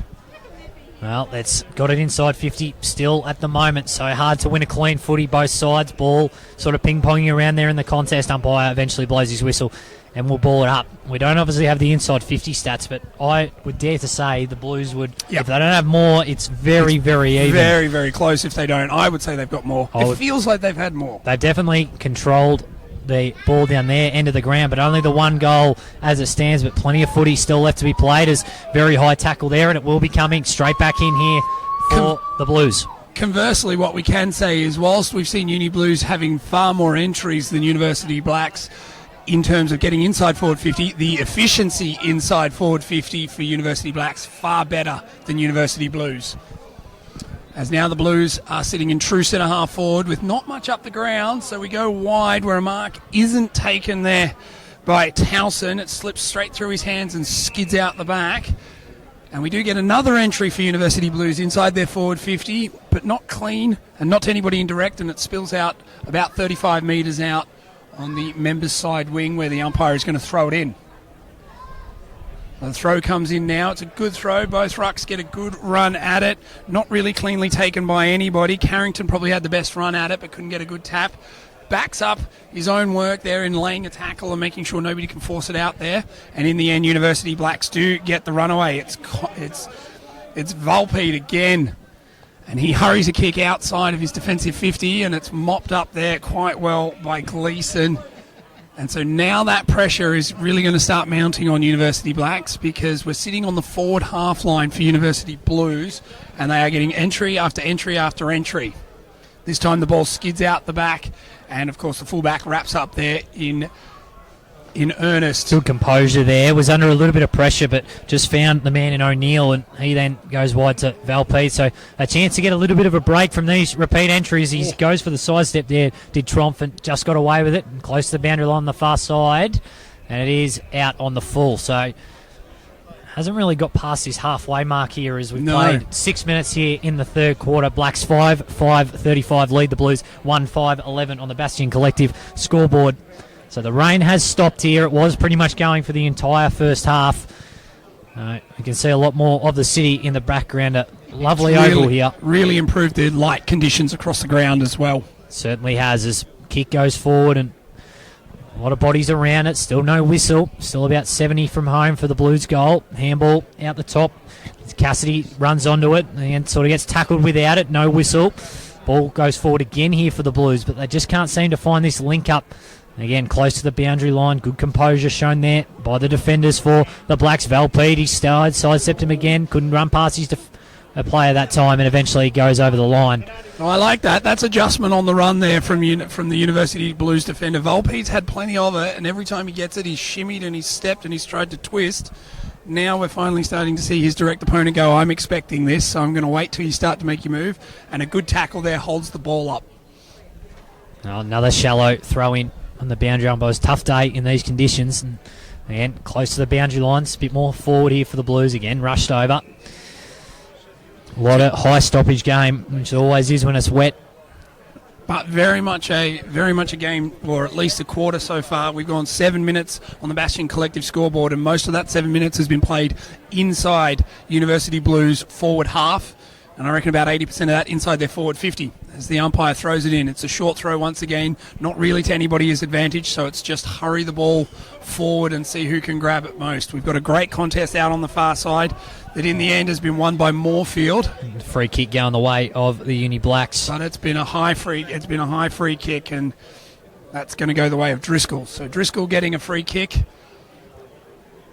inside his own defensive half, or defensive 50 I should say, on the far side of the ground. Not a lot to look inside, so he goes long down the line. Safe option there with a couple of players forming around the ball there, and Taylor gets a good fist on that ball and punches it out. Ball's basically lived down on that side of the ground. It's been one that not too easy to call considering it's not right in front of us here, but it's just lived down that side and lived in this part of the ground. So we've said it all game. If you have just joined us, Blues definitely have more inside 50s. They just haven't been able to convert or give themselves chances. Yes, they're 1-5, but I reckon 3 of those have been rushed. So great defence from the Blacks all game, and it's going to be tough to... I know it's only 4 goals, but that seems like a big margin here at the moment as there's a quick kick forward here for the Blacks and a lot of bodies around it. It's a very open forward line if they can get a quick kick here. And I said a lot of bodies around it. The pressure's really gone up in this third quarter, especially from University Blues. They've obviously made a big play at halftime to dominate pressure from the get-go. Certainly haven't. There's a ball out in front of us here now and potentially a chance to go forward for the Uni Blacks. Handball over, but his man slipped. They'll be happy with the boundary line here, but sort of a danger handball back here at the moment. Ball going backwards if you're a Blues fan. Good tackle there. Interesting decision. No whistle. Still ping-ponging around close to the 50-metre arc. There should be a ball up, and there is. So finally the first inside 50 of the quarter for the Blacks, and it's 9 minutes played. So that's the first one. It'd be a backbreaker here if they could kick a goal, considering the dominance the Uni Blues have had early in this third. Indeed it would be, but it's umpires thrown it up to, again, nobody's advantage. So big pack forms, and it looks like University Blues will get the quick kick out of defence.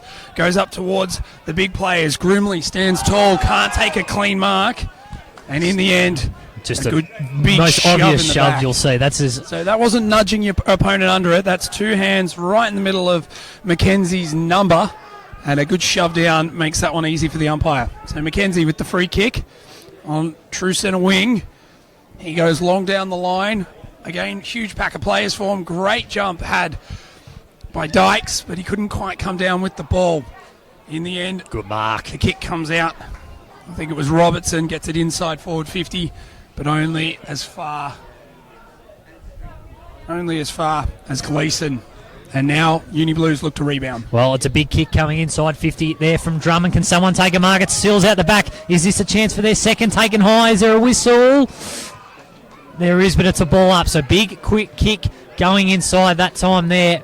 Stewart had the sit then as well. He did as well. So Youngins had the kick in the middle, and then it's gone forward. So chance here for the Blues. Can they get a quick kick out? Handball out. Curran's got it close to the boundary line. Handball's back. And it will go over the line and a bit extra after the tackle. So there's been plenty of feeling in this. I said, obviously, the big university rivalry. Then another chapter being written today in the Anzac Day round. So there will be a throw in here. So another stoppage. There are bragging rights around campus for this clash, so you've got to get the win. You've got to. And another stoppage. They've got to get one here. You'd have to think at some stage. But again, the defensive, that one's a great tackle that time. And it will be called holding the ball. So brilliant tackle displayed there that time by McCullough. So he's done really well there. Now, can they find someone inside 50? It's been their Achilles heel all game. Shallow entry. Dropped that time. Where's the smalls here for the Blues? Is it still ping-ponging around? Can he get a quick snap on this? He can. Has it got the carry on it? I don't think so. Back with the flight. They're going to pay that a mark. They are. Is that the one just to break it open? A great mark going back with the flight that time. I believe it was Furphy. So it's just a kick out of nowhere from Youngins, and it's just travelled the required journey. In fact, it's Ben Townsend. So he's done really well. Good mark and a chance here for their second. Should finish this one just 15 metres out on a slight angle. Great mark going back with the flight. And Townsend for the second goal of the game, and he nails it. And maybe that's just the one to get the Blues going as you start to hear the fans get up and about. Second goal there, 2-5-17. Trails the Uni Blacks 5-5-35. Played just over 12 minutes here in the third on the Basson Collective scoreboard, and boy, they needed that one. Did they what? And better still, not only we've gone 12 minutes, that's the first goal of this second half. More importantly, it's gone the way of the Blues. They needed to get on the scoreboard first. They needed to be the ones to sort of peg that back. And they've had all the running play and all the pressure so far in this quarter. If the Blacks had been able to sneak one out the back, that would have been an absolute dagger and a heartbreaker for them. So reward for effort has finally come for the Blues. Now they've got to try and mount some momentum on it. Now they say one brings two. They be wanting another one here quickly to capitalise on momentum. They'd be plus 10 inside 50s easily at the moment. So chance out of the middle here to go forward again. So the umpire throws it up. It's now in dispute. It's a very common theme as we go along here. Umpire throws it up. Nobody wins it cleanly. But then we find a free kick. This time it's going the way of University Blacks. A push in the back off the ball. And that goes against Youngins. And that will help drive Uni Blacks into their attack. So sitting under the ball there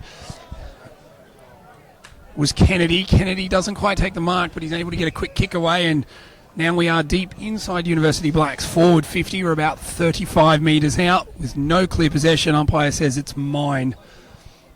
So up it goes. He goes long. Drummond looking to do the tap work. Does get it away, but only as far as Loftus. Loftus immediately set upon by two University Blue players. and he can't get a quick kick in. And once again, a stoppage that the umpire says, give it back. Up it goes. The ruckman go at it.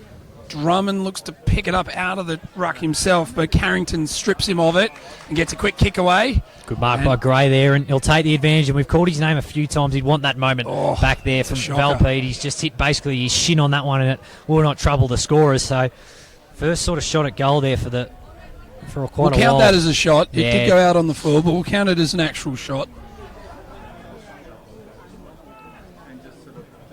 They're trying to get the ball back, but I don't know what the bloke's doing. Oh, my goodness. He's trying to kick it back, and he's actually missed his boot. Come on, big fella. Give the ball back to the players. Let's get back into the game. There we go. I think it's a stoppage. Maybe they needed it out of breath. Either way, we love the fan interactivity. Oh, absolutely, yeah. What it does do is it allows University Blacks to get themselves set up defensively. Well, it goes out and it's a booming kick. 2 hands in the back there. Not paid. I said a lot of numbers around it again. A whistle will go for a ball up. 15 minutes played here in the third. 18-point lead for the Blacks on the Benson Collective scoreboard. They've led all day. There's that one there. As there'll be yet another ball up. It's basically one-on-ones all around the ground going forward. It's just the team that can get a quick kick going either way. So we obviously have had a big change at half-time. Somebody's run up to the office, grabbed the key, because the lights have just come on the far side of the paddock. And it is a 50-metre penalty as well, so an absolute killer right there for the Uni Blues. That hurts. It's a free kick and not given directly straight back to the intended player. And that right there, He's going to march him down to the goal square. pretty much it's a decent 50-metre penalty, but they will not be complaining. And it is one there for Kane Loftus, a man who has been up and in there all game. You can tell by the fact that he used to be wearing a white uniform, and now it's not really that case. So in he comes, pretty much directly in front, and he kicks the goal. And just as the Blues get one, the Blacks respond, and they just keep them at bay. The 6th goal for the Uni Blacks, 6-5-41, plays 2-5-17, 16 minutes played here on the Basson Collective scoreboard. And that 15-metre penalty, that's a coach killer right there. It's an absolute coach killer, especially because University Blues have done all the running. They've had all the pressure. They've had all the forward half pressure so far in this third term, and we've played 16 and a half minutes, but then some ill discipline, a free kick. We're seeing more and more free kicks just coming out of stoppages. It's that kind of game, but to then not give the ball back and give away a cheap 50 that allows them to just an absolute pudding is a coach killer. Just didn't give it back to the player. That one there, it's an absolute killer, as you said, and it's going to be tough now for the Blues. It's a momentum breaker is really what it does, because all of that good effort just goes to waste on a cheap 50-metre penalty that results directly in a goal. And we've seen how tough it is to get goals today. You don't want to be giving up ones like that there. No. So that's just a killer. They need a big little 10-minute passage here, the Blues, to put this margin to something gettable at three-quarter time with these conditions. So great soccer off the ground now as the umpire restarts it. That sends the Uni Blacks deep into their forward 50, but it is going to be rebounded out once again. That, of course, coming from Lord. So Lord's gone long down the wing to an open contest where it's seen out by Shackley. He's quite happy to run it out of the bounds. Under pressure. Good even contest that. So where we find ourselves now is on the forward flank for University Blues. The difference is, can they get it inside forward 50 and make it count? So a shallow throw and a huge hit there for University Blacks. Will Carrington's just come off for the Blues, so we'll wait and see. Does look, might be a double cramp. There's big bodies in front of us here. Bits of turf coming up at the moment. Ball still in dispute in front of us. So another Falcon, we've seen plenty of those. Sort of a one-handed hand pass going out, but here's the run here for the Blacks. Good kick inside 50. Can they take a mark? Is it just out of the reach there of Stevenson? And they keep going here. Ball about on the 50-metre arc. Still going. Good tackle there. Be interested to see how the umpire sees that. No whistle still. Close to the boundary line on the far side. They still keep it going forward. It's not pretty, but it's smart in these conditions. Still not out. Eventually it'll be a high free picked out, and it will be going. And it's going the way of the Uni Blacks. Or sorry, no, it's going yes, it is going the way. Going to Uni Blacks. Uni Blacks. So another one there, sort of in a blind spot for us here, and there'll be another shot at goal. This time it'll be going the way of Youngans. So whilst Youngans goes back, I'll play Boundary Rider, which is all thanks to Kosh Living, luxury, modern and design outdoor furniture. Sorry, Drummond. And he goes to left foot banana and he just misses that one there. So keeping an eye on Carrington, who came off hobbling a little earlier. he's got both legs up, so I think it's He's just got a double both trainers cramp. in hand. It looks like it's cramp, so if they can work on his legs, there's a good chance he can get himself back out on the paddock. It doesn't look like it's game over just yet. Just a bit of cramp in both feet. Yeah, exactly right. So Drummond there with the miss, got away with one. So they got to It's a let respond off. here. The Uni Blues, they've just got to get something going. There's a booming kick outside of full-back, goes almost to the middle there, It so a has. little bit of wind It's a on that one there. 70-metre kick. It's a booming kick, but they've got to keep going forward, and that's what they do. Short, chippy kick, handball over the top, but good intercept that time. They've been good with their defence as ball comes out into the wing here, and they're going to try and push here, the Blacks. So, ball now in the hands of Loftus on true centre wing, Members' side. He looks long down the line as well, puts the ball well inside forward 50, but not a great kick. He's just kicked that straight down the throat of Gleeson, who takes an uncontested mark in his defensive 50, and he looks inboard and kicks to Youngins, who takes a good strong mark on defensive centre half back. Looking for somewhere to go to, not a lot on option, so he pushes further out wide to a one-on-one contest out on the far wing. It looks like it's been run onto by Whitehead. He'll get there first. He's got a bit of time, bit of space, so he looks up and down the ground. Heads long, that's in the direction of Furphy. Great tackle. It's been brilliant tackling pressure from both sides today. Some bone-crunching ones.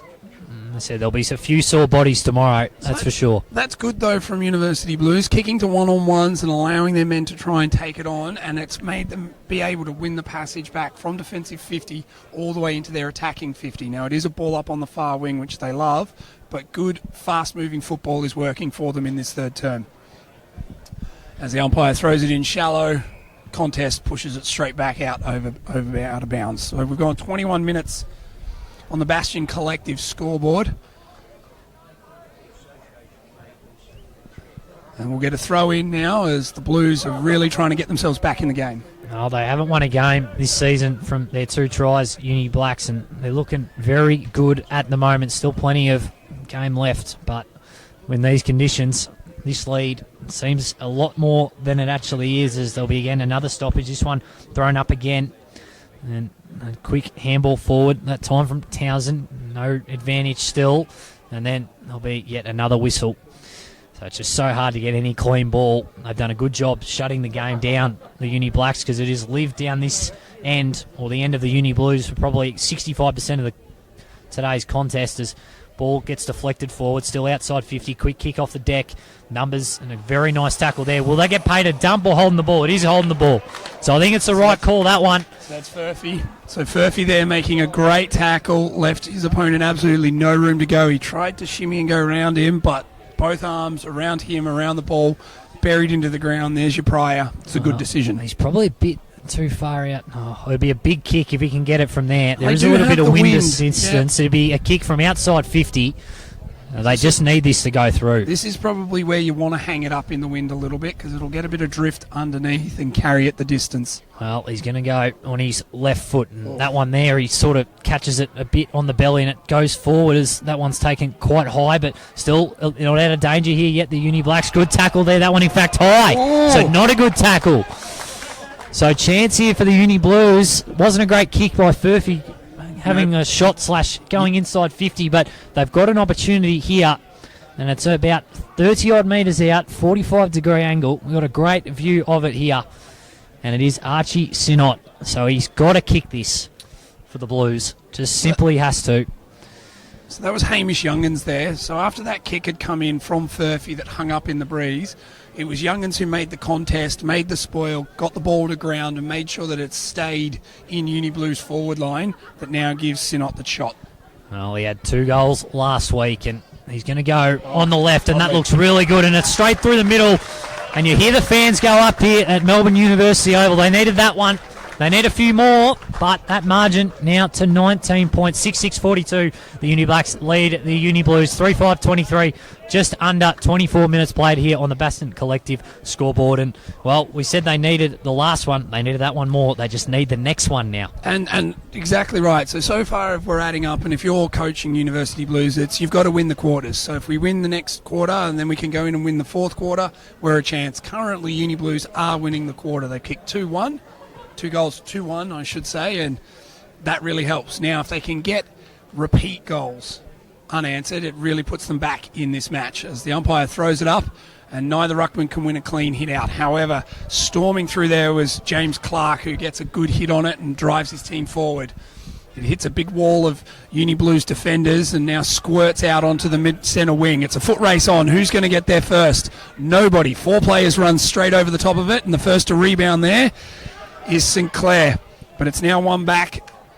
It's now one back by University Blues, who now go long into their forward flank area, and it's scrappy football hugging the boundary line, but they are winning foot races at the moment, which is what you want to see. They're being first to the ball, and they're making sure that they are picking it up on the fly and running with it, as Towson unfortunately can't control it, and he sees it out over the boundary line for a throw-in just in front of their forward 50.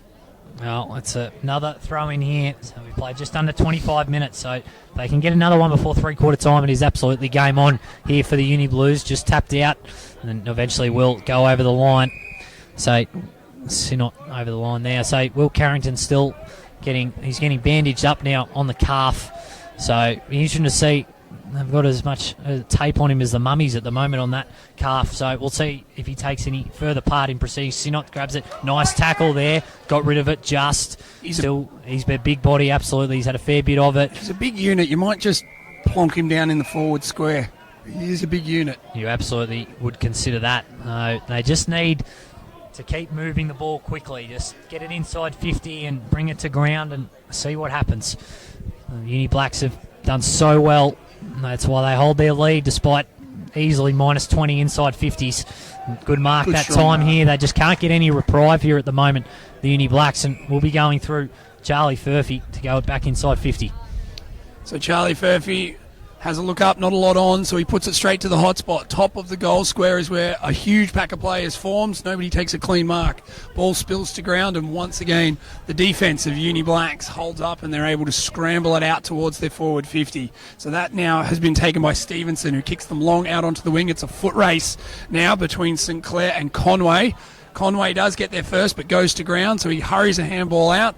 That ends up in the hands of one of his teammates, who slaps it on the boot and kicks it long down the line out to the far wing. And you know what? They're back in their attacking half. It's where the ball's pretty much lived so far in this 27 minutes that we've gone on the Bastion Collective scoreboard of the third term.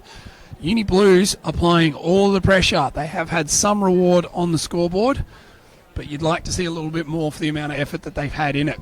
So the umpire throws it in. Stewart gets first run at it, and he just taps it forward. Doesn't quite get a clean winner out of it anywhere, so Akoch is the one at the back of the pack to wrap it up, but he's lost out, and it ends up being scrambled forward by Uni Blacks. It's a foot race once again. This time I reckon it's going to be won by Grocott.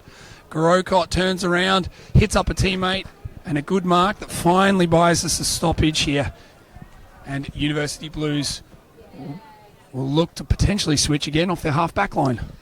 They will. That was pretty much the first time in the past 10 minutes we've seen the ball go into that half. They've won the territory battle, the Blues, but not on the scoreboard. Good smother that time there. It's still ping-ponging around about 70 metres from home, and a good kick out. Need a mark here just to give themselves a little break, but they don't get it. Ball on the far side wing. They're still going forward here, the Blues. Furphy, kick inside 50. Can someone take a mark here? The big bodies fly. Not quite close to the boundary line. They'll be wanting the boundary line here, the Blacks, and they do get it. There was a chance there that time by Grimley. He just couldn't hold on to it. There's one there. It's a tough day to be a key forward, but they need guys like him to step up here if they want to get over the line. Indeed they do, and now they've got him and Stewart inside the forward 50, so you'd imagine one's going to do the rucking and the other look to mark in the goal square.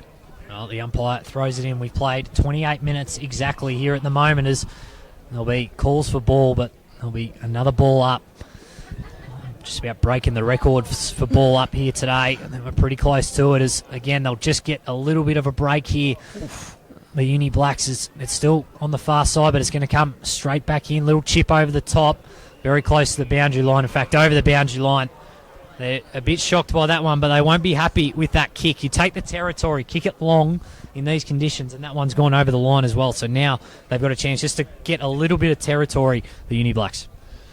So Uni Blacks go mark. along down the line, and that one is an intercept mark from It's Conway, I believe. Conway. It It was a good strong mark, and he looks to switch, and he comes across the ground to Akosh. Akosh is in the true centre square, right in the middle of the ground. Quickly moves the ball towards Grimley, who can't actually take the mark, but the ball spills he had out a fresh over the airy. back. He had a fresh area there, Grimley. That should have been their fourth. So Akosh has done all the good work out of the centre square. He's kicked it long. It's cleared the pack where Grimley was hanging out the back, and he's gone for the soccer off the ground inside the goal square and completely missed it. And it's trickled through for a behind. So that gives Uni Blacks now the chance to come out of defence and get the ball moving, which they do quickly towards this members' side wing. But it's only going to go as far as Conway, who's been a bit of a wall here on half back, and he goes inboard and he gets it across to Youngans.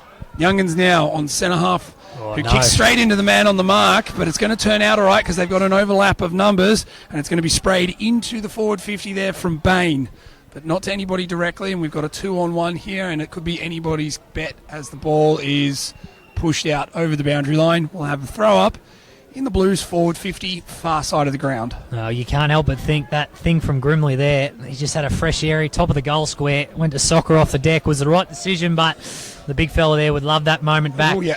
No, just over 30 minutes played here, so won't be long left in the quarter. And the only one you'd reckon chance of getting a goal here are the Uni Blues, barring a clear break, as they're going to have a kick inside 50. It's a shallow entry there, but again, the defence of the Uni Blacks has just been way too good, and Henry Robinson, one of those, just takes the mark, and they'll be wanting to just settle it down and get a three-quarter time.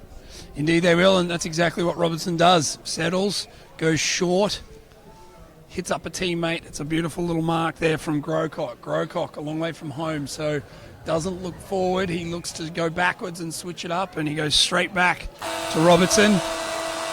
And that will do it. As you can hear, the thunderous sound of the siren here at Uni Oval has gone, and that will bring an end to it. A better quarter from the Blues. They ended up winning the quarter. They kicked 2-1. It puts them back within touching distance, but boy, it means we're in for a juicy final term because they really need to pull out all the stops. Well, they are. Uni Blacks been very bright. Brains kept them away on the Anzac Day weekend, but we are set for a really big fourth quarter. Geordie, get us underway. Well, as we said pre-game, a storied rivalry here in the VAFA. And it's Anzac Day round as the first clearance will go the way of the Uni Blues, which is exactly how they would have wanted. Pick up there from Stewart. Wasn't able to do anything with it. Kick still goes forward, though.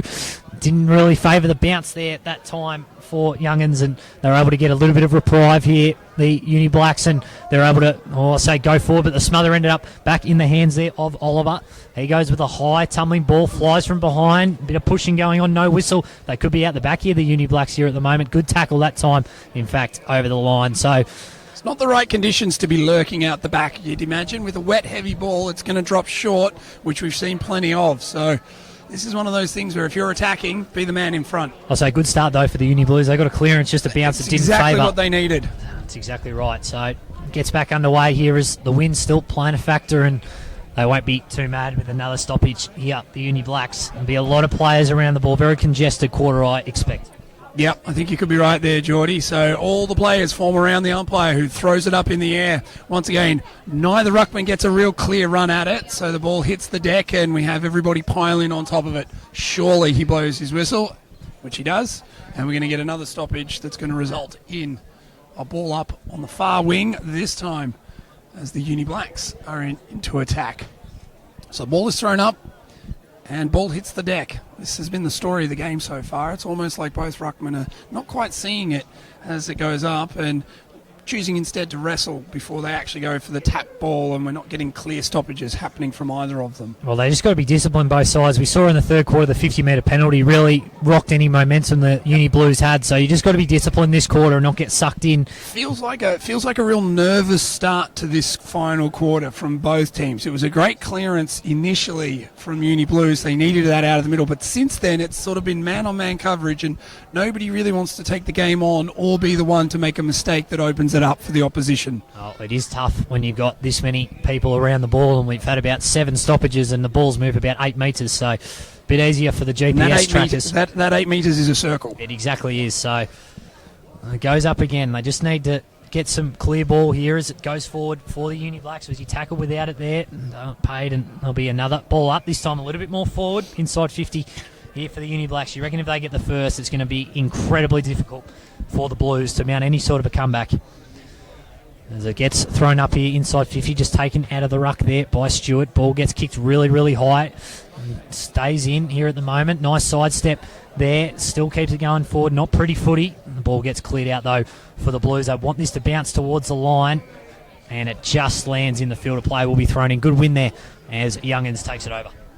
Indeed, it was a good win. I tell you who I'm impressed with so far. McCullough has been really charging into packs, trying to take the game on, which is good to see.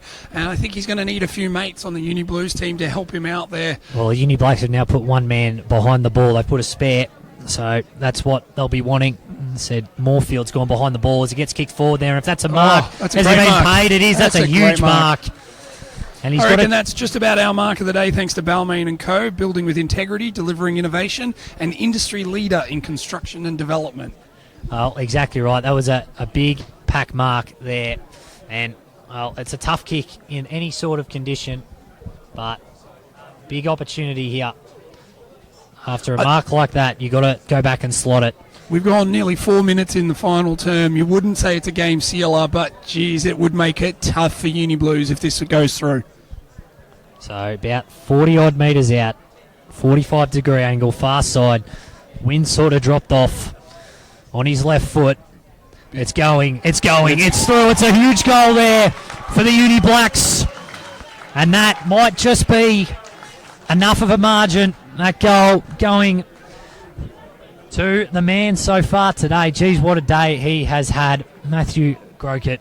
That's his third. He kicked 2 last week. He's been able to eclipse that today with 3, and it all started with that mark, and it just lived down there for a little bit. 7-6-48.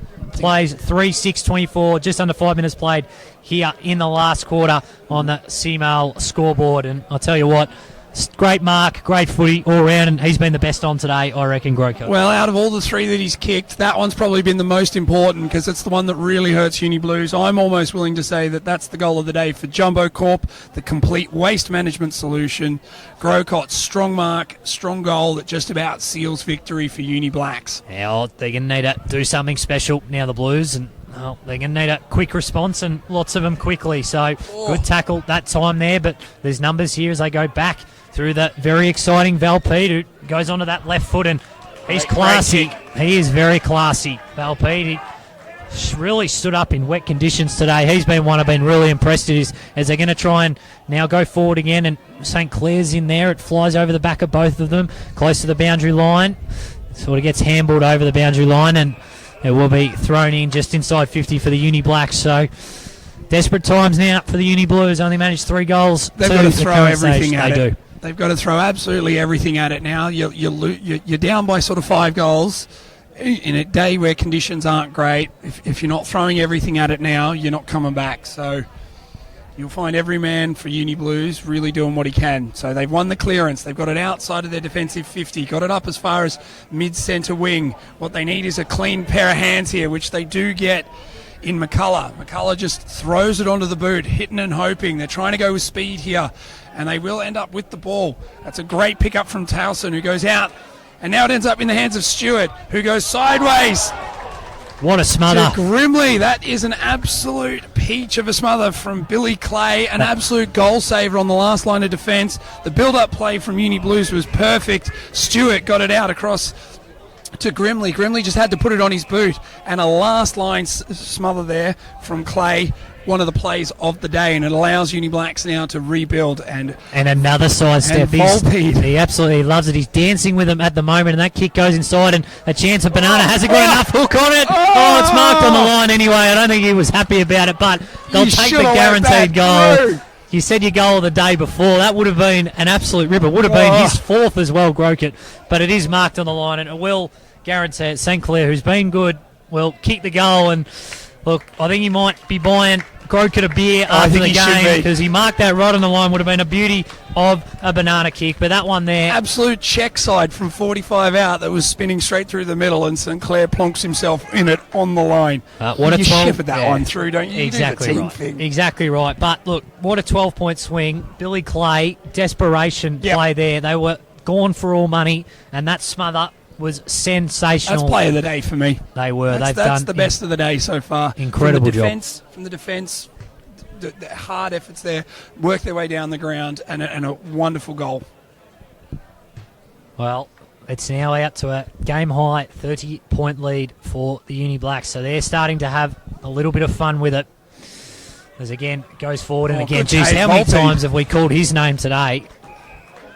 Off half back. He's caught a ball up. Oh, no. All right. So he's obviously decided that the diving mark hit the ground before he's taken control of it. So instead we get a ball up. And it's won there and sent in forward by Bain. But it's come back out, and it now ends up in the hands of Robertson for Uni Blacks, who's on his defensive flank. And he's got an option short. That's Vescio. And he's right in front of his interchange gate, so he swings in on the right, kicks short, shanks it a little, and gives it up. The ball now in the hands of Taylor, and he's on his defensive flank. Well, he's going to go on the right foot and try and put it to a good spot, good spoil over the back. Again, that should be another ball up. So just playing a bit of kick-to-kick at the moment between the 50-metre arcs. It certainly is. So, like I said, that smother from Clay, from me, that desperation, so very easily could have been excused to, you know what, it was almost a certain goal. We're up 4 goals. Don't need to chase it. He chased it, and it's pretty much the sealer now for the Uni Blacks, barring something crazy And it was happening. Good movement from Uni Blues as well. All Best their big key the figures had been involved. They'd worked it in. They got the overlap. They got it into the centre of the corridor. Great, desperate smother. As Will Carrington is back on the ground for Uni Blues. I don't think he's moving too well, but he's out there nonetheless.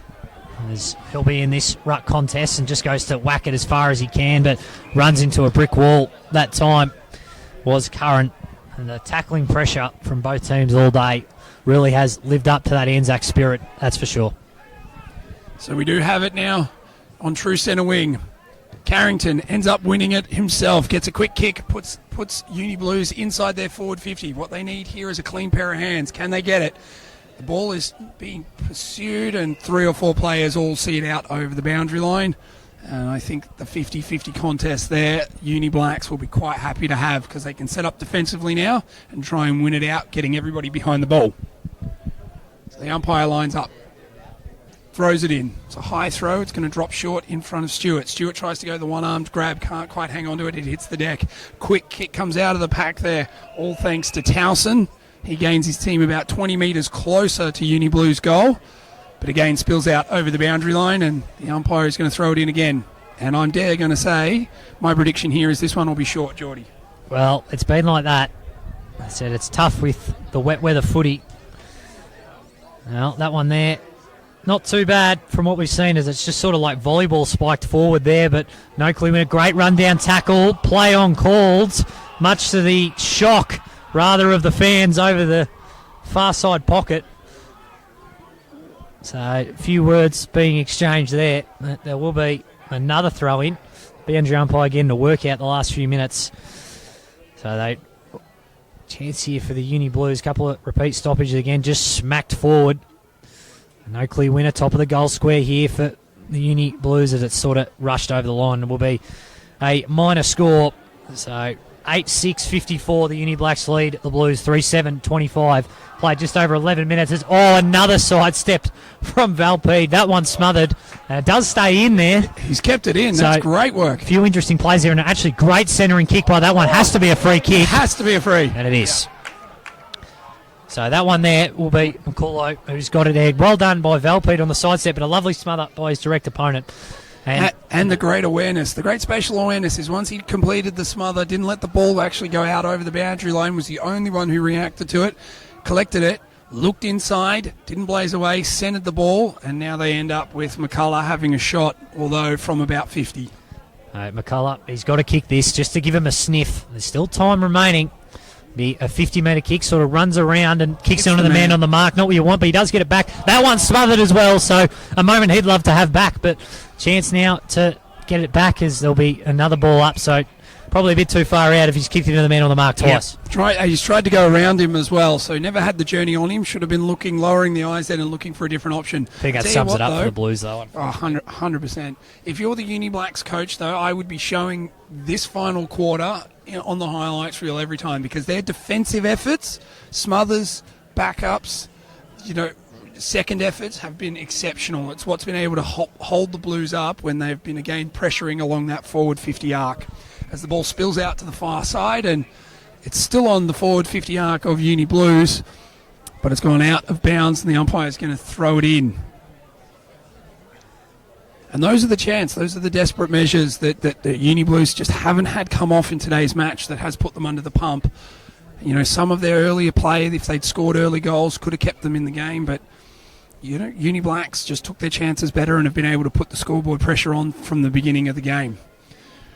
As once again, we have a congestion of players on the far side of the ground with no clear winners coming out of that. Ball spills out over bounds, and we'll have another throw in the forward 50 line for Uni Blues. So we played 13 minutes here in the last quarter on the CML scoreboard. Just no clear winners. The Blacks are able to get the kick going forward, close to the boundary line on the far side. And they'll be happy with this. There would be another stoppage of the clock, and it will be a ball up close to the boundary line on the far side wing. It hasn't been a day for key forwards, if you will, but Grokett has definitely bucked that trend with 3 goals of his own, including the Sealer, and nearly had the banana from 45. If it wasn't, you could just about put that in as 4. He almost should count that. St. Clair marking it on the line, so definitely a few beers after the game coming his way, but that kick goes forward here for the Uni Blacks, sort of spoiled his own man that time there was Robertson, as they're going to keep going here. Good handball, good build-up play. Can they find a target here? Sort of off a bit the side of the boot. Good spoil there. And chance here actually through the middle of the ground. They've got some numbers here. Handball over the top. Lovely spin there. He just made it look way too easy there. Did Loftus, and they're starting to have some fun now. His kick goes inside 50. Is no clear winner. Wins down. Drummond, left foot. Can he sneak it through? Oh, he almost did. It would have been an absolute ripper. Just misses to the right. It bounced over the guy who was chasing back in that time, which was Gleeson. So great effort from him. Gleeson's really minor score. So just having a look though, Gleeson's gone the last effort ditch dive and ploughed himself right into the boundary line fence and has got up twinching at his hammy. So it's very close, I must say, like to the and even the concrete here, like in the half forward flank. You'd hate to be like low and get pushed. Well, especially on a day where it's wet and you can slide straight into it. Exactly right. Either way, the ball is now to be brought back in by Uni Blues, who've gone long up the guts, but only as far as James Clark, who's taken a good strong mark on true centre-half forward. He wheels around onto the right, has a lead, honours it, kicks it out wide. Nobody can take the mark clearly, but it's picked up by Gray. He's kicked it. Oh, almost. That looked pretty good. It just touched over. So Gray's put the snapshot in after a good rove and touched on the last line of defence. Leads to a minus score. So we've gone 15 and a half minutes here in the final quarter. This, of course, on the Simul scoreboard, building better together. And Uni Blues with all the work to do. 3-7-25, chasing Uni Blacks 8-8-56. Oh, it's a good, strong mark there, but not a great handball that set his opponent up. Very nice sidestep that time from Furphy as he goes for a long, booming kick here. So there's still numbers, though. They seem to almost have more players on the ground. Nice one-handed hand pass there that time by Robertson, as then gets kicked along with the wing numbers here with the Blues as It's got here by Youngans is eventually very well done. 1 on 3 there. He'd be incredibly happy with Robertson, who was able to get a stoppage there right in front of us. And that's a win. If you're 1 on 3 and you get the ball held up, that's a win. Absolutely right. As bodies crunch, it's been great action all day. Nice throw in front of us there and close to the boundary line. In fact, over the boundary line, right in front of us here. And when you say a throw, that's for a player. That's not one of the umpire throws. No, I've no, seen no. many of. That is, yes, the old one-handed hand pass, if you will. So blindsided there, the umpire, so couldn't call it. So just under 17 gone here in the last. It's been a great day for the Uni Blacks, and for the Uni Blues, not so good of a day. 100% there as we have a scrap here on True Centre Wing members side of the grandstand, and with his head over the ball there is Ernest. Joel, he looked like he copped one in the back.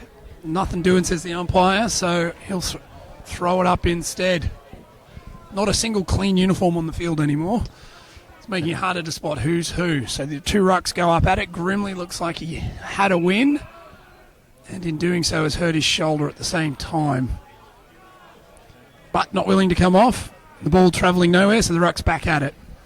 Up they go. We'll give the win that time to Grimley for Uni Blues. He's tapped it down and got it moving forward, and a quick kick has come out of the pack, and we've got a foot race on. Looks like O'Shea could be first to the ball. He gets there just in front. But unfortunately, by just in front, the boundary line came up a little too quickly as he was trying to take possession, and he's run out of space. And now it'll be back to the umpires to throw it in, and a stoppage. About 50 out for Uni Blues. In goes the throw. Grimley over the back of the head. Gets it down as far as Furphy, who gets a quick kick inside his own forward 50. It spills and he picks it up, roves it himself. This time he gets good purchase on the kick, but he's not accurate and he sprays it to the right. Only a minus score. So on the Simul scoreboard, that now means the Blues are 3-8-26, trailing Uni Blacks 8-8-56. Well, goes over the top there, and it is marked by Clark in the back pocket. They'll be very happy to just chip it around. Oliver's now got it.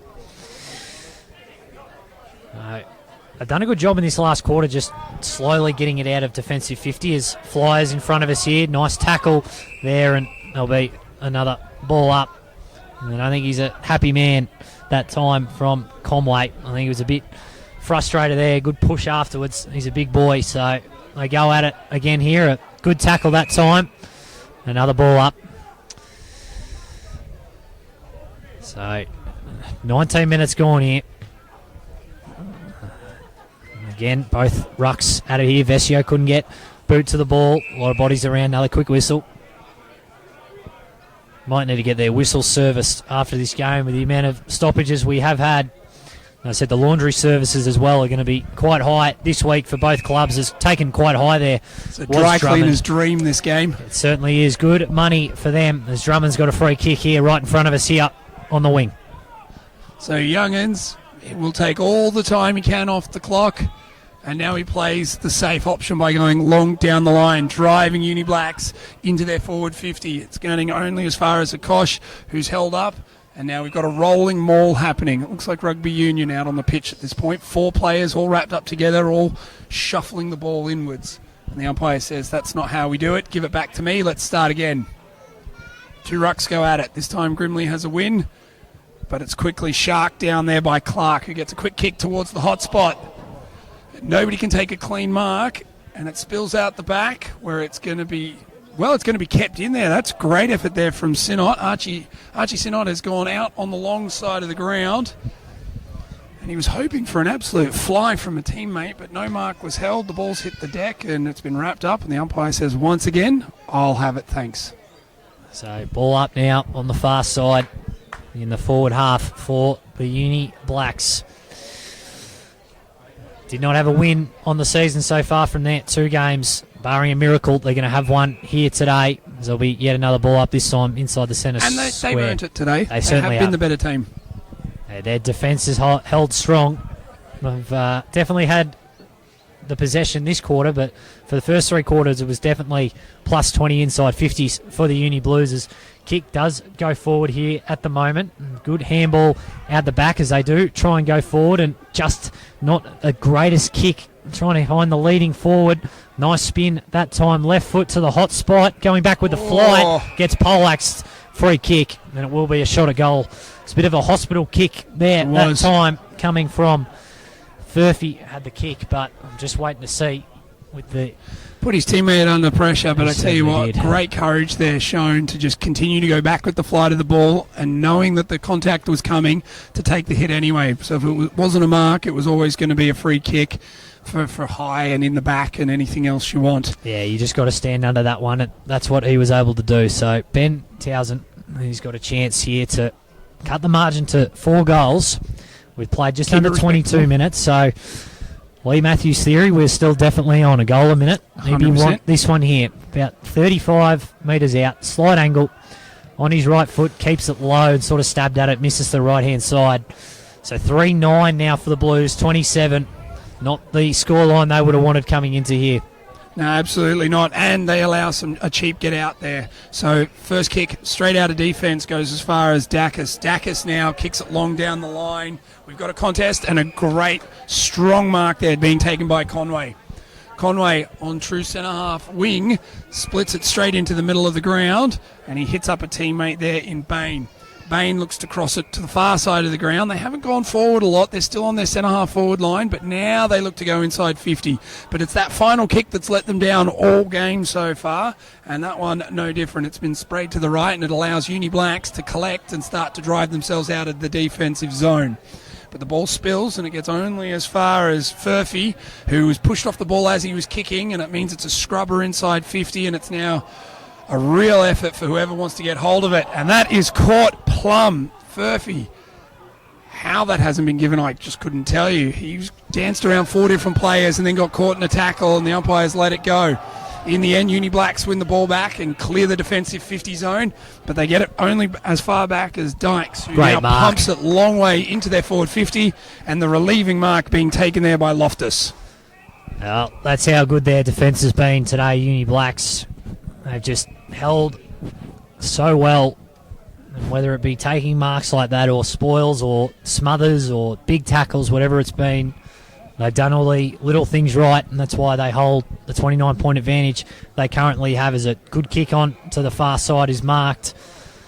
So just under 24 minutes played here. It's sort of just turned it over when he went back to take his kick and bought of a grubber kick going forward, socket off the deck, trying to keep it moving forward if you're the Uni Blues. And nice step that time, good tackle and handballed over the line, and it will be thrown in.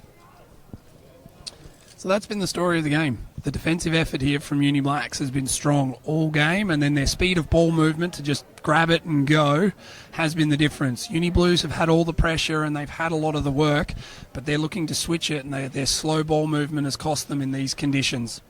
Anyway, the umpire throws it in. The quick kick comes out of the pack. That's going the way of Uni Black. And it's now true centre wing with a rolling mould formed around it. But it is squirted out the side, and it looks like O'Shea's going to have a chance to send Uni Blues straight into attack. Stewart's the target. He goes up, doesn't quite bring it down, but roving it at the bottom is McCullough. He wheels around, tries to swing it back on his left. Can't swing it back far enough, and in the end, it kicks it out on the full. And a let off there, and once again, Uni Blacks are going to be able to come out of defence on the far side of the ground.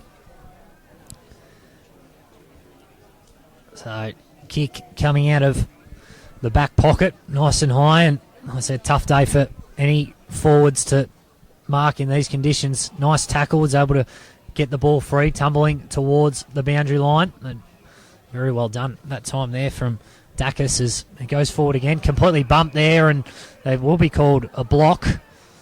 The umpire pointed the wrong way, but it is going the way of Uni Blacks. So, they'll be very happy to just take a bit of time off the clock. Hard to talk about too many negatives from them today. It was never going to be a high-scoring game, and they've done incredibly well. And I think everyone's contributed. Exactly right, and they get a chance to add to that tally there. It's a lovely kick to the top of the goal square, and this is a chance to put a bit of the icing on the cake. Joel Ernest taking the mark, basically directly in front. Slight angle maybe, but he's 10 metres out. This should be academic, and like I said, cherry on top opportunity. Yep. He's gone a long way back from the man on the mark. He's walked back almost to the 50. He's got the Ben Brown run up, if you will. The man on the mark's inside the square. Oh, well, however it works, as long as you can kick them straight through the middle, and that's what they do, and that's exactly the way they wanted to finish there. And that is the icing on a very rich cake for the Uni Blacks. 9-8-62 plays 3-9-27. Played over 26 minutes here in the last quarter on the Seymour scoreboard, building better together. And that just about seals it. That 100% seals it. Yep. They can't come back from here. But look, it's a valiant effort from Uni Blues. We knew they were going to come out in this final quarter and have to throw everything at it. But what that's allowed Uni Black to do is just sort of wait for their overlap, wait for the spillage. And because they're throwing so many men forward of the ball to try and get the score, it's just created space out the back. And that's how Ernest is able to get an easy chess mark, almost unopposed, and results in the goal that definitely seals the game. Anyway, back in the middle we are. And ball goes up, and now the contest is won by University Blues, but unfortunately it's gone backwards instead of coming out forwards.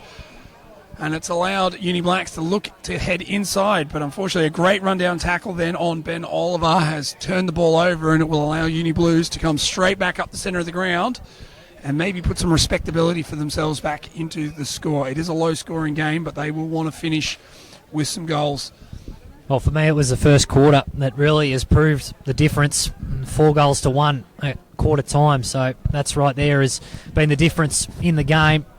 Yep. Only 2 goals since quarter time coming the way of the Blues, as the Blacks have had quite a few more as they keep it just moving forward. They're going to want to add another one to the total, but they can't this time. And the Blues will go on the far side where there's been a bit more play on that wing. Good run through that time, but again, another smother. There's been, I reckon, about 25 smothers in this game. The defensive effort from Uni Blacks today has been phenomenal. We've had, even though they're in front, they've had goal-scoring smothers that they've second-efforted from manning up on the mark, where several Uni Blues players have run in too close to the man on the mark, and they've got the smothers that way.